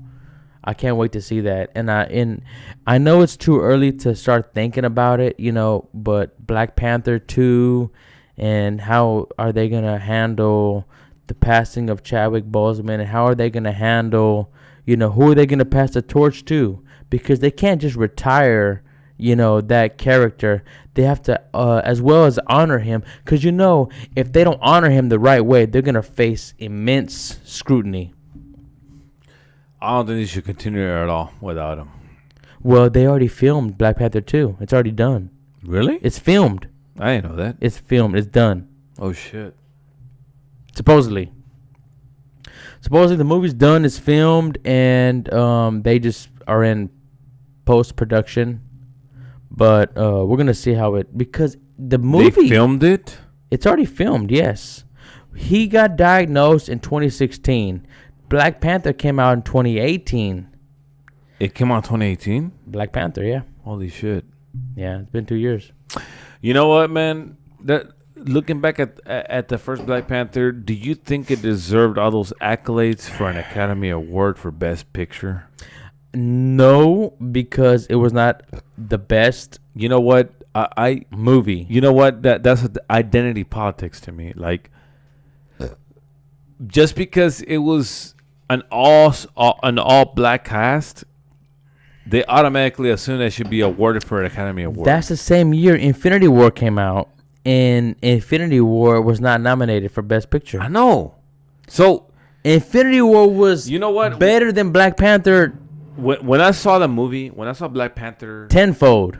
It was a good in my opinion. I think Black Panther's a great movie. It was a hell of a movie. It's not great, not nearly as great as for a Infinity. Best Picture for an Academy Award. I'm like, okay, you guys are pushing it now. Like, just because identity politics says you should, you want to cave into this? No, I disagree. I'm sorry. The one movie that did it, the one movie that deserved it, was The Dark Knight from Christopher Nolan. And it's not about because it's played by... Deserved to be nominated? For a Best Picture, yes. I think Infinity War 2. Well, I mean, no, Infinity War, it's just a comic movie, man. I mean... And Dark Knight's not? The Dark Knight, Christopher Nolan... Dark Knight's not... He hates... First of all, he's against CGI. When you can make a movie like Dark Knight with limited CGI and practical effects, that says a lot. The movie was so damn good. It was genre defining for the comic book genre. It is, Okay. Not because of CGI, but because of directing. The movie, I mean, many people pushed it to be nominated for a Best Picture, but it didn't. Because you know why? Because it was a comic book movie. But they at least recognized Heath Ledger's performance, and he did win the Academy Award. Okay. For his performance, by the way. I mean, awesome. Anybody could agree. Heath Ledger nailed the fucking role. Of course. So, but whenever Black Panther came out and people were pushing it just because it was an all-black cast, that's when identity politics kicks in. And I immediately thought about The Dark Knight. I'm like, if Dark Knight didn't win it, why the hell should this movie win it for Best Picture? I mean, Dark Knight was a genre-defining movie. Black Panther was not. Black Panther was a typical Marvel movie that was elevated at this level compared to other Marvel movies. And I agree with that, but not for an Academy Award. People, come on. I mean, man, that's but also isn't that weird? Isn't that a weird concept of the Academy Awards? Isn't that just a weird concept to you? How they rank movies. What's better, what's worse? To me, it's just a weird concept altogether. The Academy Award is supposed to award the film and arts, Right, but I think it's just a weird concept. Completely. I don't think so. I think it's just weird. The Golden Globes are, but not the Academy Awards, not the Oscars. Well, what's the difference? Well, the difference is the Academy Award is the highest level of achievement when it comes to the arts and filmmaking. The Golden Globes is more like... more substantialized. Okay. Hang on one second. You got the Academy Awards. And you got the Golden Globes. You got the Golden Globes. You got the Oscars. No, the Oscars is the Academy Awards. Okay. So the Oscars is Academy Awards. Then you got the Golden Globes. Yeah. Then you got the Emmys, which is just TV. The Emmys are basically the Golden Globes. Okay, The Oscars are the Academy Awards. but it's two different things. No, yeah, two different things. It's Emmys and Golden Globes. Yes, Emmys and Golden Globes. Okay, so you have the Oscars, which is the Academy Awards. Yeah. Then you have the Golden Globes. Which is the Golden Globes. Not ranking them in order, anyways. It was just Golden Globes. Then you had the Emmys. But the Academy Awards will really count. Then you had the fucking Grammys, which is music. Yeah, the Grammys is music. Which you can win an Oscar for your music in a movie, right? Yes, you can. And you can win a Grammy for your music in a movie. Exactly. I think it's just a weird fucking concept, man. You have these old, typically white men judging off of what's the best movie, what's the best show, what's the best album, what's the best song of the fucking year, the whole entire year. This is my argument when it comes to like the Black Panther. To me, it's just because astonishing. Just because it's remember popular. that one year that no black people were nominated for any Oscars. Yeah. Now, okay. Now I'm not saying. I don't agree with that. Now I'm not saying that there should just be black people's nominated just because they're black. If it's the best, if it's deserving, then they should be nominated, right? Yeah. If it's deserving. Yeah. But to say a whole fucking year, and I don't know what movies were not nominated, what movies were. I don't know the list of they call actors. It Oscar so white.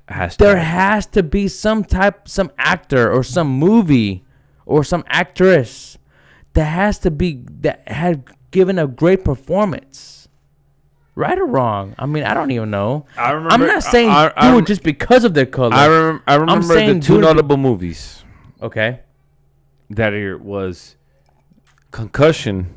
Have you seen it? By Will Smith. Will Smith. And 2 was Beast of No Nation by Idris Elba. No, I have not seen that. But Concussion, I can speak on, and Will Smith deserved to be nominated for Best Actor. My thing is and best picture. That was a great fucking movie. Concussion. I personally think yes, Will Smith should have been nominated. Personally, I think Idris Elba from Beast of No Nation should have been nominated, and he's an awesome actor. Him for best actor. He's an awesome actor. Right. I love Idris. I supported him whenever there was rumors that he was gonna play the next James Bond, a black James Bond.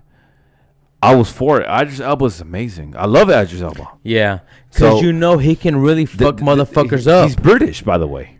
He's British. Well, that aside, he can. But he's perfect for the next James Bond. He actually he's British. He actually used to fucking fight too. Yes. So is wait. Honestly, the Oscars so white movement aren't all them British?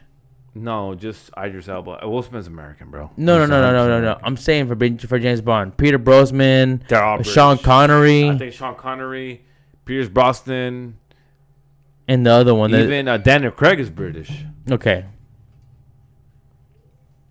But yeah, I mean that year, yeah, I remember that Oscar so white hashtag Oscar so white. Yeah, and like I was saying, but you know what? I didn't remember the nominees or who wasn't nominated, but Will Smith should have been fucking nominated, dude. But you know what, man? That year, if you look at it, all the people that were nominated, they were better than Idris Elba and Will Smith, in my opinion. Really? Yes, I don't remember. Yes, they were. I don't remember because I mean, hey, man, it was just 1 year. Years before that, black people were nominated. It's hard. Dude, it's Denzel hard. Washington. It's hard seeing Denzel people Washington better than Will Smith is an Academy Award winner. Concussion. It's hard me seeing that. I'm just thinking a few notable black actors. Denzel Washington is an Academy Award winner. Okay. Forrest Whitaker is an Academy Award winner. Morgan Freeman is an Academy Award winner. So you can't say that the Oscars are racist. I mean, Will Smith admitted that whenever the last time he lost an Oscar knob was against Denzel Washington. He lost against a black man, not against a white man. What do you think about Will Smith, his wife fucking around? Oh, man. First of all, she's a fucking hoe. Second of all, she's a fucking controlling bitch. Because of her, she made a big deal this Oscar so white because her husband didn't get nominated. She did? Will Smith admitted that he wasn't really tripping about it. It was his wife, bro. I mean, it's just obvious. He wasn't tripping about it because, man, Will Smith is getting paid, bro. He's getting paid. He has millions of dollars, man. I mean, he has more millions than a lot of white people in Hollywood. Mm-hmm. But his wife, oh no, Jada Pinkett, you know, well, my husband didn't get nominated because he deserves to get nominated because he's black. Oh, she's the one that made a big deal, not him. She's the one that made it. Will Smith did not make a big deal at all. He said it. The only time I lost against somebody was a black actor, which was Denzel Washington. But that was also the only time he was nominated, right? Nah, I can't tell you how many times he got nominated, but you know he's been up there several times. I don't know. But yeah, I think she's a fucking whore, man. Yeah, I mean, aren't they divorcing, or is it? Are they? See, I've been under the impression for years that they were in an open relationship, and I mean, have you heard about that? Yeah, bro. I mean, I don't know. Like, okay, I'm Will saying right Smith now, deserves so much better. I don't know if Will Smith deserves so much better. I don't know if that's true. I don't know if it's false, but I was under the impression that they were always in an open relationship. So I don't know if he was fucking some bitch and she was fucking some dude.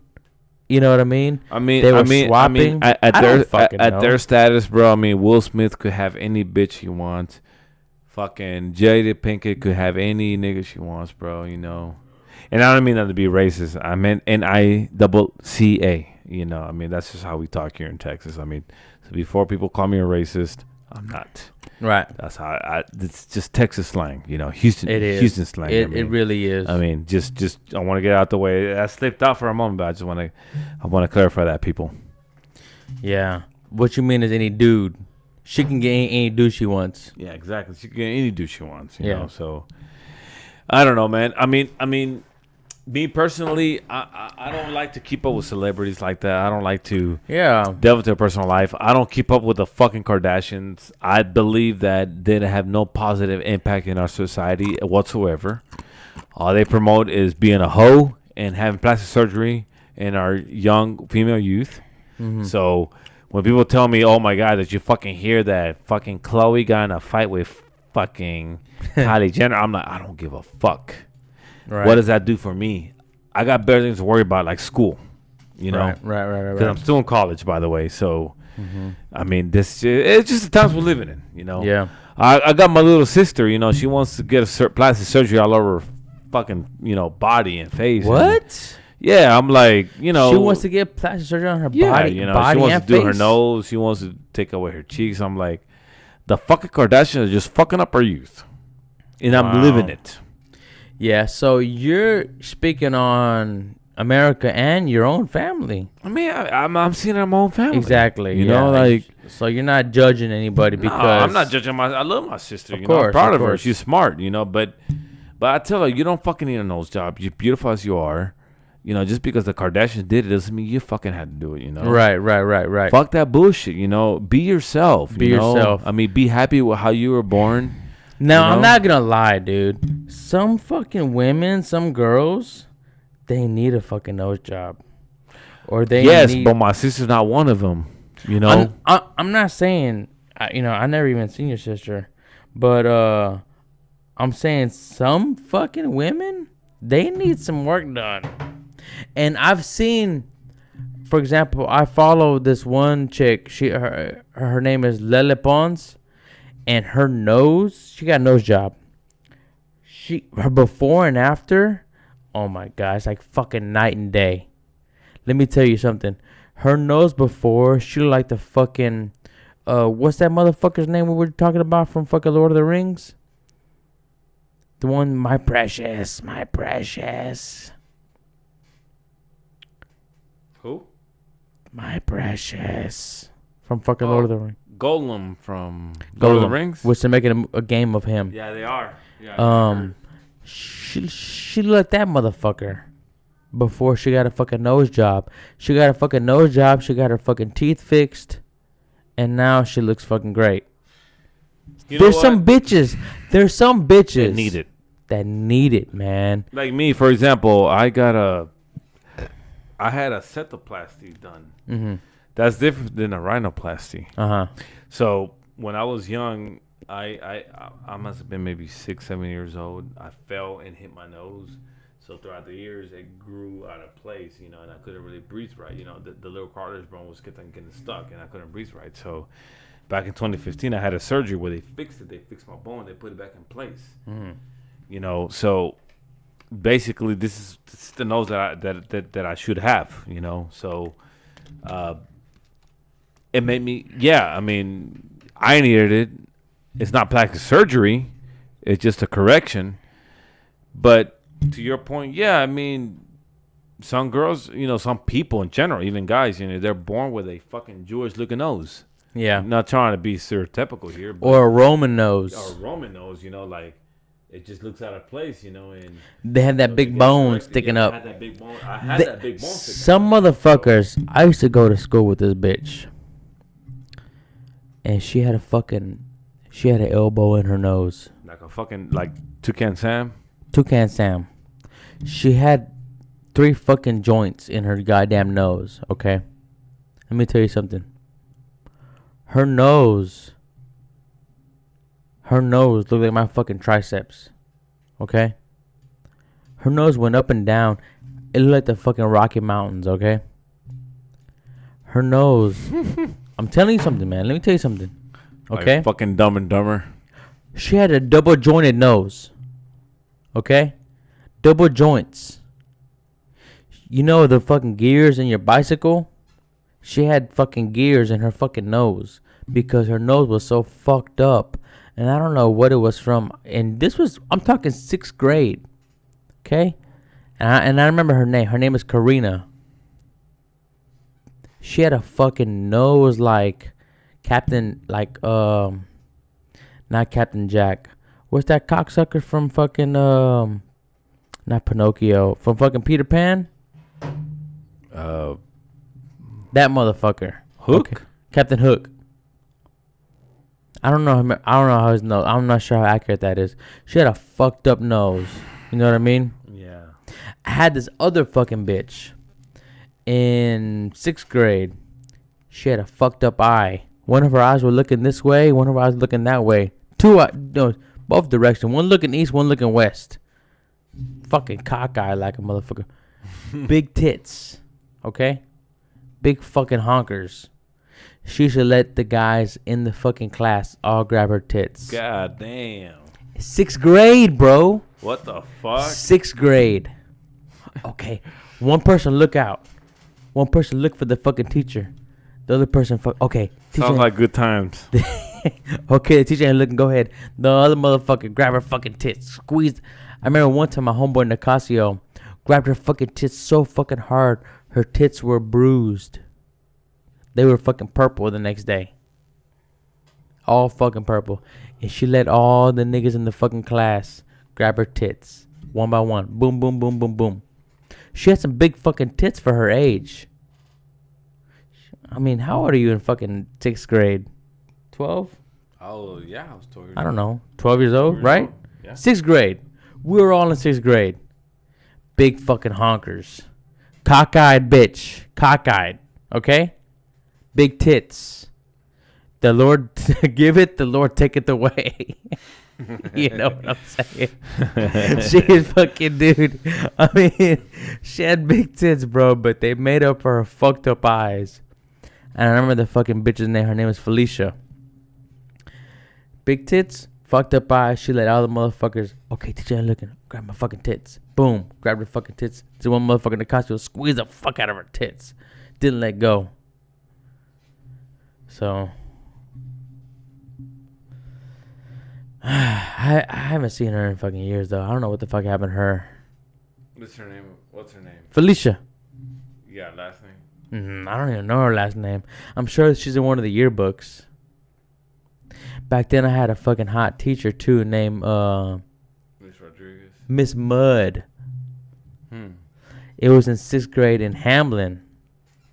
And she was blonde. She had to be 25, 26 years old at the time. Damn. And I'm talking about I was 12 years old. And she was 25, 26, maybe 27. And, dude, she changed her name from Miss Mudd to Miss Davis. And we're like, why you change your name to Miss Davis? I just got married. And I remember asking her, you went on your honeymoon? Yeah? What happened on your honeymoon? We went on vacation. I'm like, what else happened? And she just looked at me like, what the fuck is wrong with you? I'm like, I want to know what the fuck happened on your honeymoon. I know you got fucked up. I know you got fucked sideways. You know what, bro? Like that reminds me, like, man, do you hear all these fucking stories in the last several years of hot teachers sleeping with their students? Yeah. Why couldn't that be me? Right. Fuck. Yeah. That makes me angry. You had that Pokemon trainer looking motherfucker that slept with that one teacher like a couple of years back. Yeah. They got national attention. Motherfucker like a Pokemon trainer. Pokemon 13 years old. Slept with that hot ass fucking teacher. Yeah. I'm like, where the fuck was I? Exactly. Fuck. If anything, there's an argument that the kid's gonna be traumatized. Hell fucking no. He's Fuck gonna be you. pulling bitches left and right. That's just how it is, people. Call me a fucking sexist. I'm not. But let's be honest here. The dude, his confidence is up here now. Yeah. He has more confidence than any one of us did at that age. He thinks he got a fucking big dick. Fuck yeah. As big as a fucking grown man. If I was that dude's father, I'd be like, high five me, home. Exactly. Straight up. And what's up with these fucking pussy ass motherfuckers that are reporting the teachers? They're fucking up. They're fucking it up for everybody else. Call blocking ass motherfuckers, They're fucking it up for everybody else. Okay? That's their business, man. You know what? I mean, the dude was 13 years old. Okay. Teenager. Okay. First year as a teenager. And yeah. the bitch was, I don't know, what, 27? 20-something. 20-something? Blowing this kid. Blowing him. I guess from if I got a fucking blowjob at 13 years old, I'll be fucking God. Holy shit. I'll be the God of war. I'll be the shit. You know what I'm saying? I'll be the God of war. But you know what? Like, how would your wife react? She would trip, huh?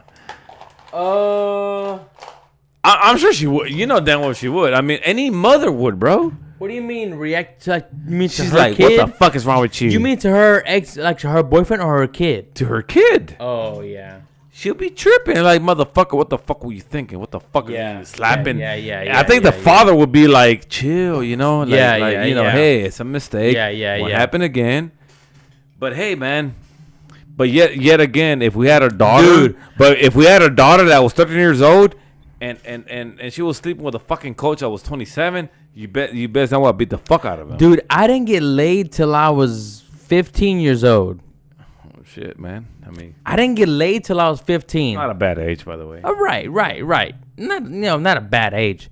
But, okay, if a boy who's 13 years old gets laid by his fucking teacher and his teacher is hot, then what is the problem?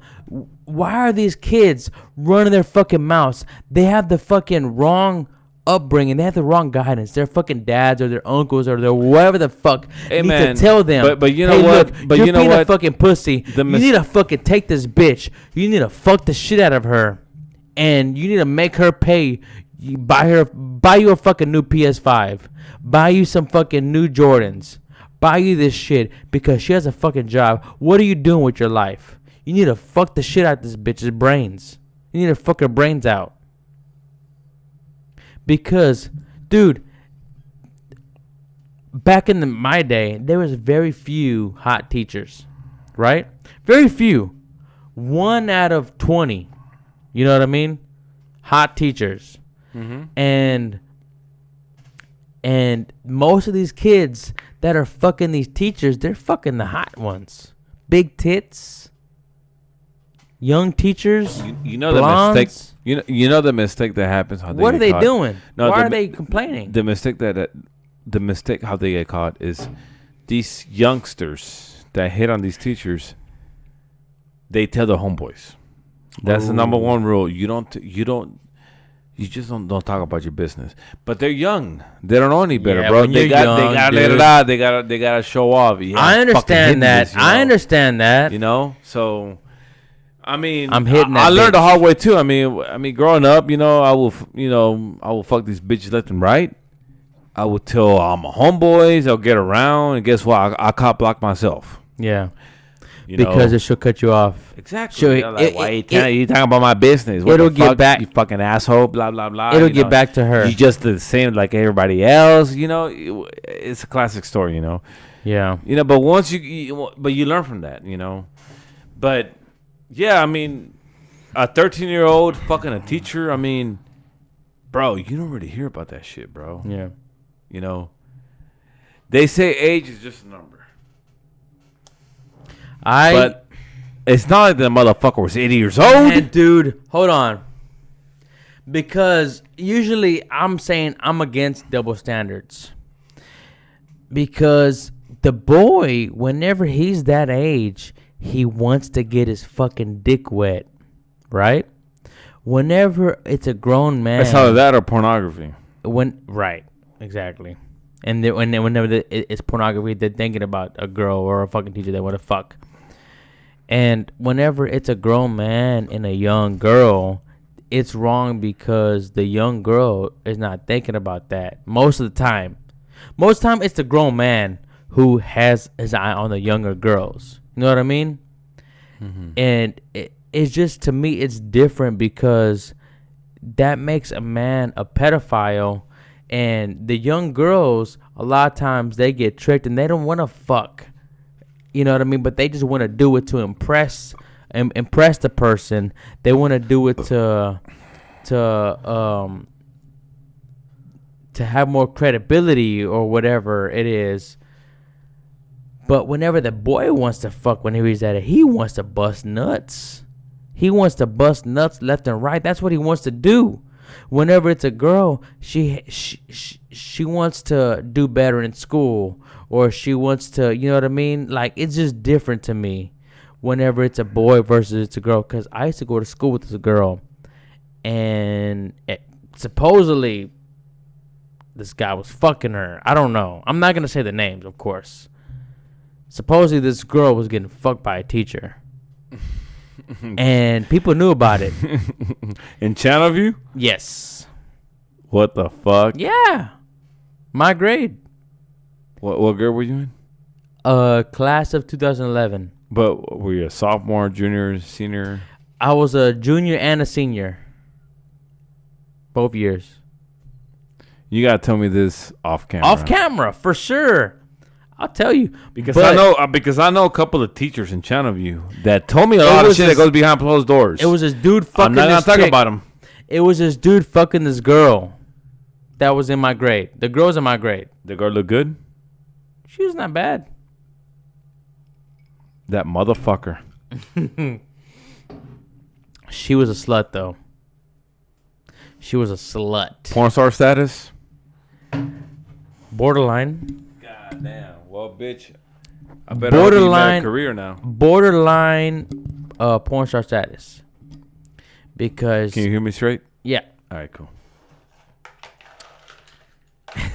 She was a whore. That sounds like your brother now.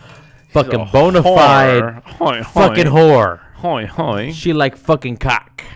Okay? Ain't nothing wrong with that. Just like we like pussy, you know? Nothing wrong with that, man. Hey, oh, never mind. I got it. You got it? Yeah. Okay. Buffalo Trace, people. Man, dude, I gotta take a leak. Go ahead and put the intermission. Okay. Be right back.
All right. All right. We're back. We're back. Sorry about that. Sorry about that little intermission.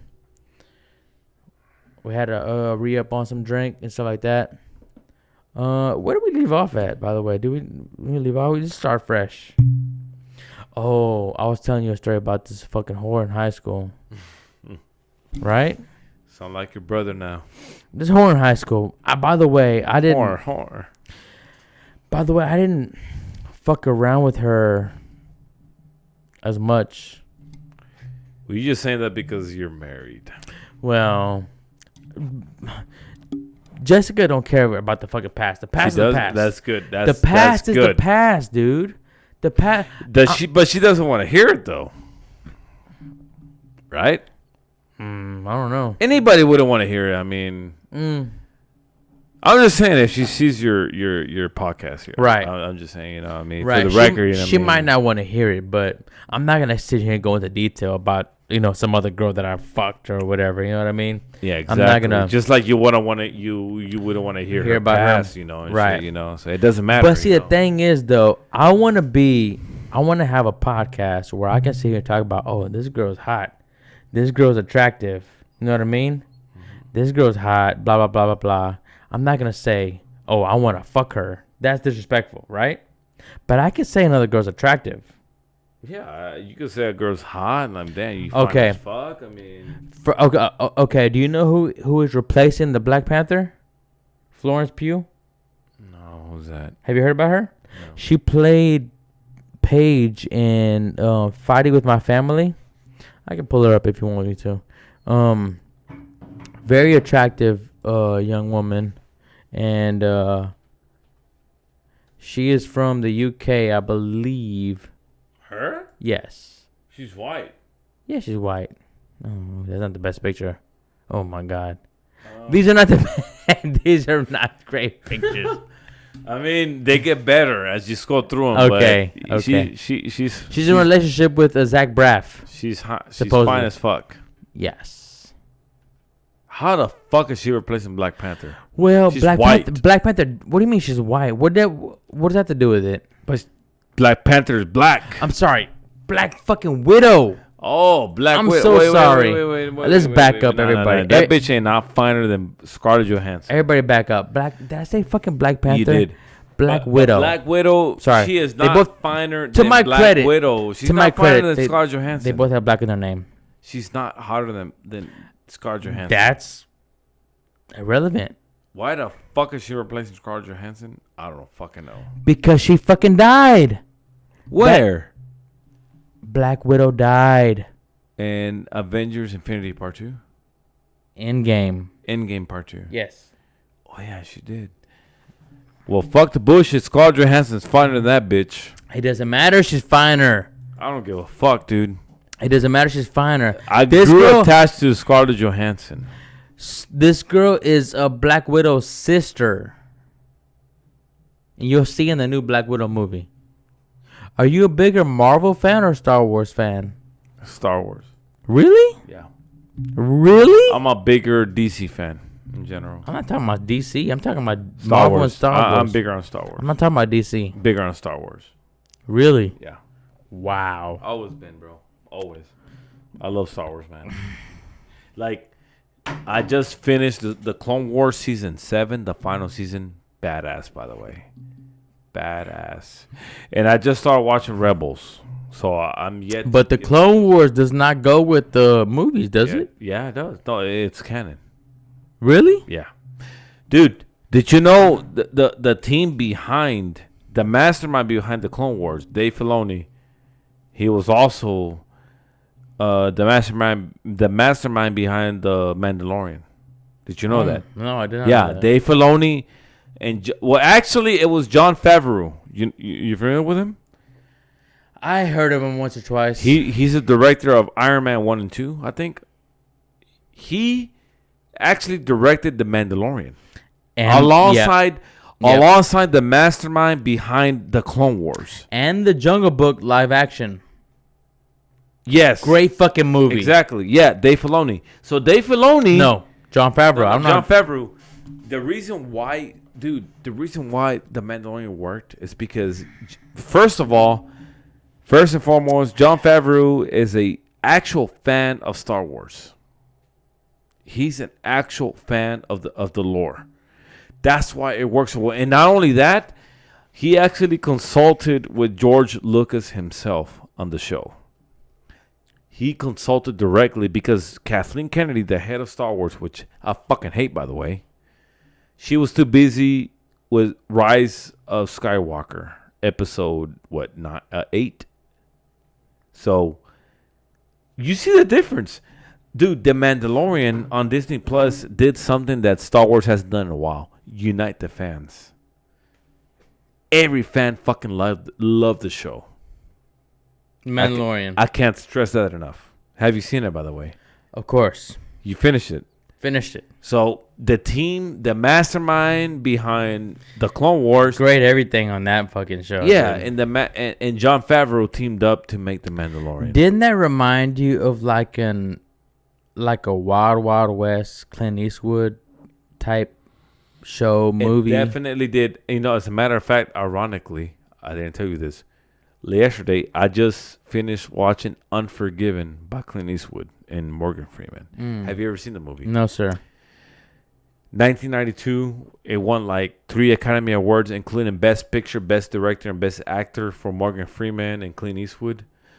He wrote and directed the film, Unforgiven. It was a genre-defining Western movie.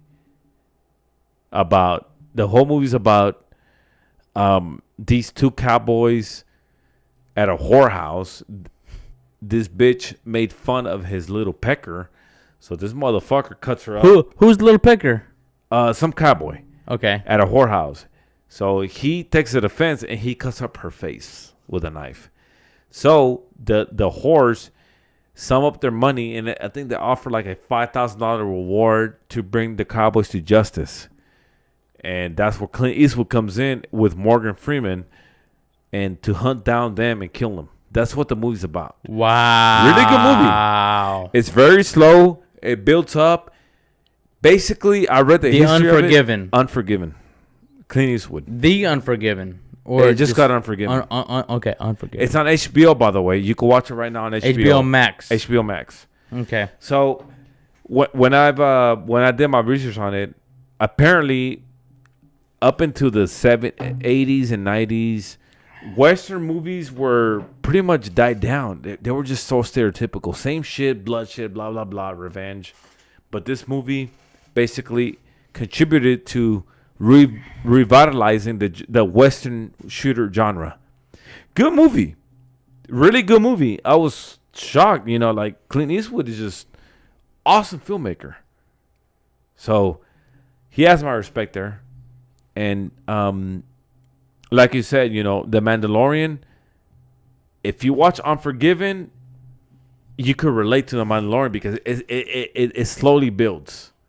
You know, just so the Mandalorian did the same thing. It slowly builds. Yeah, it does. You know, so, you know, ironically, you mentioned that, you know, like you said it felt like an old Western Clint Eastwood movie. It's exactly how I felt like. And that's a good thing, in my opinion. It really is. Yeah, dude. I never watched too many Clint Eastwood movies, but I probably need to go back and watch a few. So that would be at the top of my list. I mean, you never seen For a Few Dollars More? A Fistful of Dollars? I watched A Fistful of Dollars. I watched The Good, the Bad, and the Ugly. The Good, Bad, and the Ugly. I watched Gran Torino. Torino. Oh, classic. I watched, and that was newer. Have you by seen the way. $1 Million Baby? I seen $1 Million Baby. Classic. With that chick, she's a boxer. Hilary Swank. Karate Kid. What?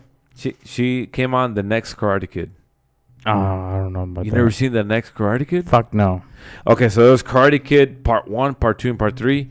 After that, she played The Next Karate. The movie is called The Next Karate Kid. She played The Next Karate Kid? Yeah. That's how she got known. I never liked The Karate Kid. Dude, really? It's a classic fucking movie. I know, but I haven't seen Cobra Kai on YouTube. Fuck that, man. Dude, I'm gonna watch it. I love The Karate Kid. I grew up on it. I didn't. And it just got added on Netflix, by the way. Cobra Kai. You know what I grew up on? It's a YouTube Red original. You know what I grew up on? As far as karate, The Three Ninjas. Oh hell yeah, man! man. Remember that shit? Remember the Three Ninjas? Have you ever seen High Noon at Mega Mountain with Hulk Hogan? Come on. That was back in 98, bro. Well, you probably young. It fucking rings a fucking bell. High Noon at what? High Noon at Mega Mountain. It was a weird kind of octagon looking ring. It was a weird type of ring. It wasn't like a ring. It wasn't like a square, and it wasn't an octagon. It was like a fucking hexagon type of ring they fought in. No. No? This movie's about these fucking hijackers. They take over a theme park. Oh, that's strong. Yeah, they took over a theme park. Okay. And I'm surprised you haven't seen it. No. It was okay. I mean, the first two are the best, but honestly, man, nothing beats Jean-Claude Van Damme. The Quest. Have you seen The Quest? No. Bloodsport. I seen Bloodsport. Bloodsport, of course. classic. Bloodsport's True story, by the way. Fucking classic. True story. I don't know about that. It's based on true events. I don't know about that either. No, it is. It really is. But I don't know about that. I mean, I grew up on Jackie Chan. I grew up on Jet Li. Nothing beats Bloodsport though, man. That's to me is a bit of a stretch. Badass, by the way. Dude, there's no way somebody can fight that many fights in one fucking day or back-to-back days. It's a movie. It's Hollywood. No, exactly. That's what I'm saying, though. The guy supposedly fought back-to-back days or back-to-back matches in one fucking day. You watch UFC? Mm-hmm.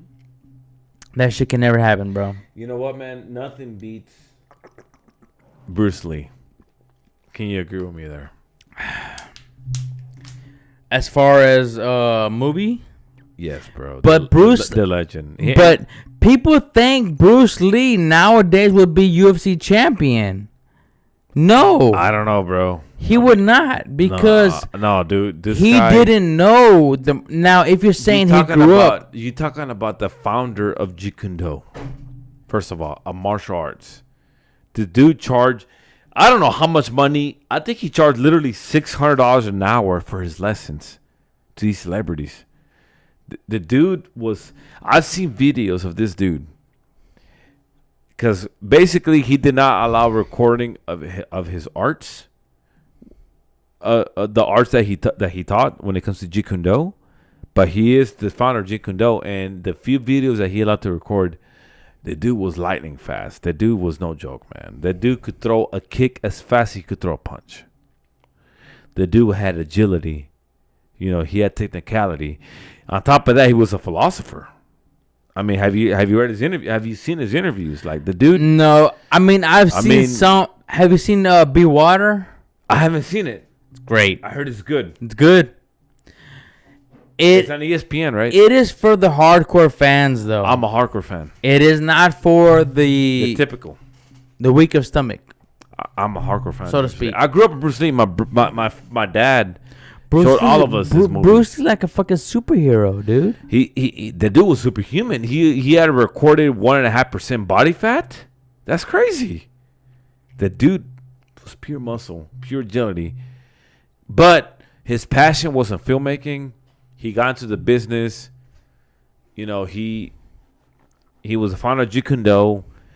Hollywood. I mean, it's funny because he came to LA. He came to Hollywood. He found a role in the Green Hornet. Didn't find success. He went back to his country. He found success and the Big Boss. After that, that's when Hollywood came and looked for him to film the first Hollywood produced martial arts film, which was Enter the Dragon. Tell me you've seen that movie. Yes, of course. Classic. And the Big Boss. Classic. And the Big Boss. Yeah, but the Enter the Dragon. I mean, and Bruce Lee said it. Under one condition, I choreographed my own moves. That's exactly what he did. I mean, he inspired Jet Li. He inspired Jackie Chan. But if, in my opinion, yeah, he would be probably reigning champion. Enter the Dragon. That was with Chuck Norris, right? No. That was Return of the Dragon. Okay, he directed that movie. Okay, I seen that. Good movie. Too. That's a classic. Great movie too. Yeah, classic movie. That's in Italy. Okay, Enter the Dragon. Is that with Kareem Abdul-Jabbar? No. That's also that's Game of Death. That was his student, by the way. Man, I seen that one too. That was his student. I seen. Did you know that was his student? Yes. That was that movie. Actually, he was filming that movie. During the filming, Hollywood called him for Enter the Dragon, so he postponed that movie. He filmed Enter the Dragon, came back to his native country, resumed filming, and that's when he died. He died making the movie Game of Death. So we'll never get the real version of that movie. Wow. Not only that, though, bro, but another legacy, his son, Brandon Lee. Yeah. The Crow. The Crow. Fucking classic. Yeah. Dude, that guy had a future. Not only was he, of course, he wasn't the martial arts expert like his father was, which he was still good at fighting, by the way. But the dude was a great actor. He proved it in The Crow. Good actor. He had a future. I think he signed a 3 deal with, what was the company that produced The Crow? I think, was it Warner Brothers or New Line? New Line Cinema? Yeah. I think he signed a 3-picture deal. After, it's like they knew this guy was gonna make the money, and he died on set by the fucking shell, an empty shell by blank. He was only 27, bro. No, he was 28 years old. He was only 28 years old. 28. Young. The guy was handsome. I mean, no homo, but the guy was handsome. Yeah, you can say that. The dude looked Hispanic. He didn't look Chinese. He didn't look white. He looked Hispanic. He had a perfect physique, the long hair of the Crow, perfect for the role. The dude proved he's a good actor. He proved that because of his father, he wasn't famous. He was a good actor. A lot of people don't know he's Bruce Lee's son, to be honest. Ask anybody. You heard Brandon Lee? Did you know he's Bruce Lee's son? Oh, I didn't know that. Well, now you know. You know, one of my favorite movies, by the way. One of my great, yeah, movies. Dude. You know, I know you've seen that movie. Yes. You know, of course, I owned it. You know, but yeah. Anyways, go ahead and speak your mind, Gabe. I mean, I think I took too much of your time here, so. Nah, man, dude. I appreciate you coming through and sharing your fucking thoughts, man. If anything, dude, you made this show. You made this episode what it is. That's good to hear. And I want to start my own channel, by the way. I mean, sooner or later. So. And like I said, I'll be here to help you, support you. That's good. Yeah, dude. Thank you for coming on. Thank you for being a good friend. God bless you. And man, dude, you have some great, fucking amazing, valid points, man. And I don't think anybody can attest, and anybody can straight up just debate you. The way you word things. It's just so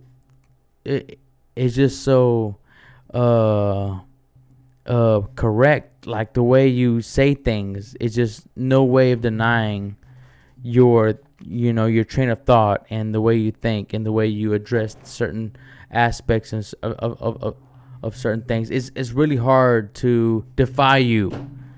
So man, thank you for coming on. Thank you for coming through, bringing your fucking bottle of whiskey, man. I look forward to having you in the future on my podcast. If you want to come by tomorrow, whatever, like, you know what I mean, let me know. So you calling it a night already? Huh? You calling it a night? Man, let's just go ahead and wrap it up because we already been here 3+ hours. Already? Yes. Holy fuck. Yes. We've been here 3+ hours. So let's go ahead and fucking call it a night. Let's wrap it up. Any final thoughts you got to say?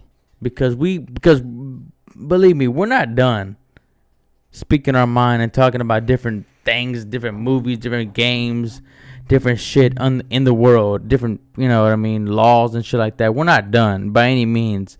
But for tonight, let's go ahead and call it a night. Let's wrap it up and let's just tell the last people our final thoughts of the episode tonight.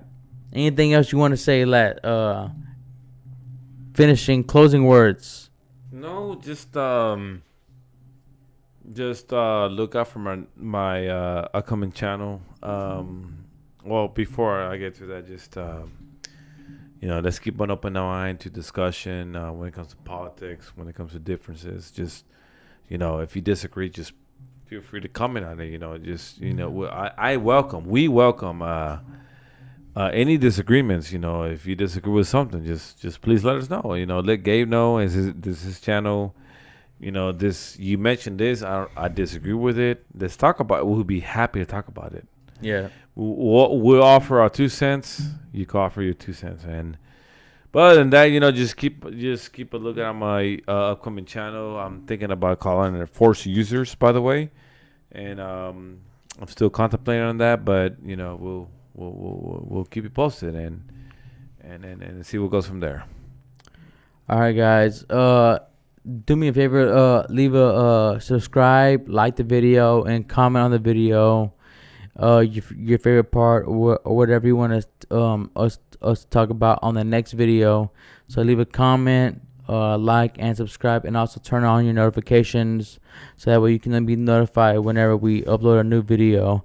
Once again, my name is Gabe again. This is my brother Sergio Munoz, and we are here talking to you live on the podcast, Gabriel Podcast.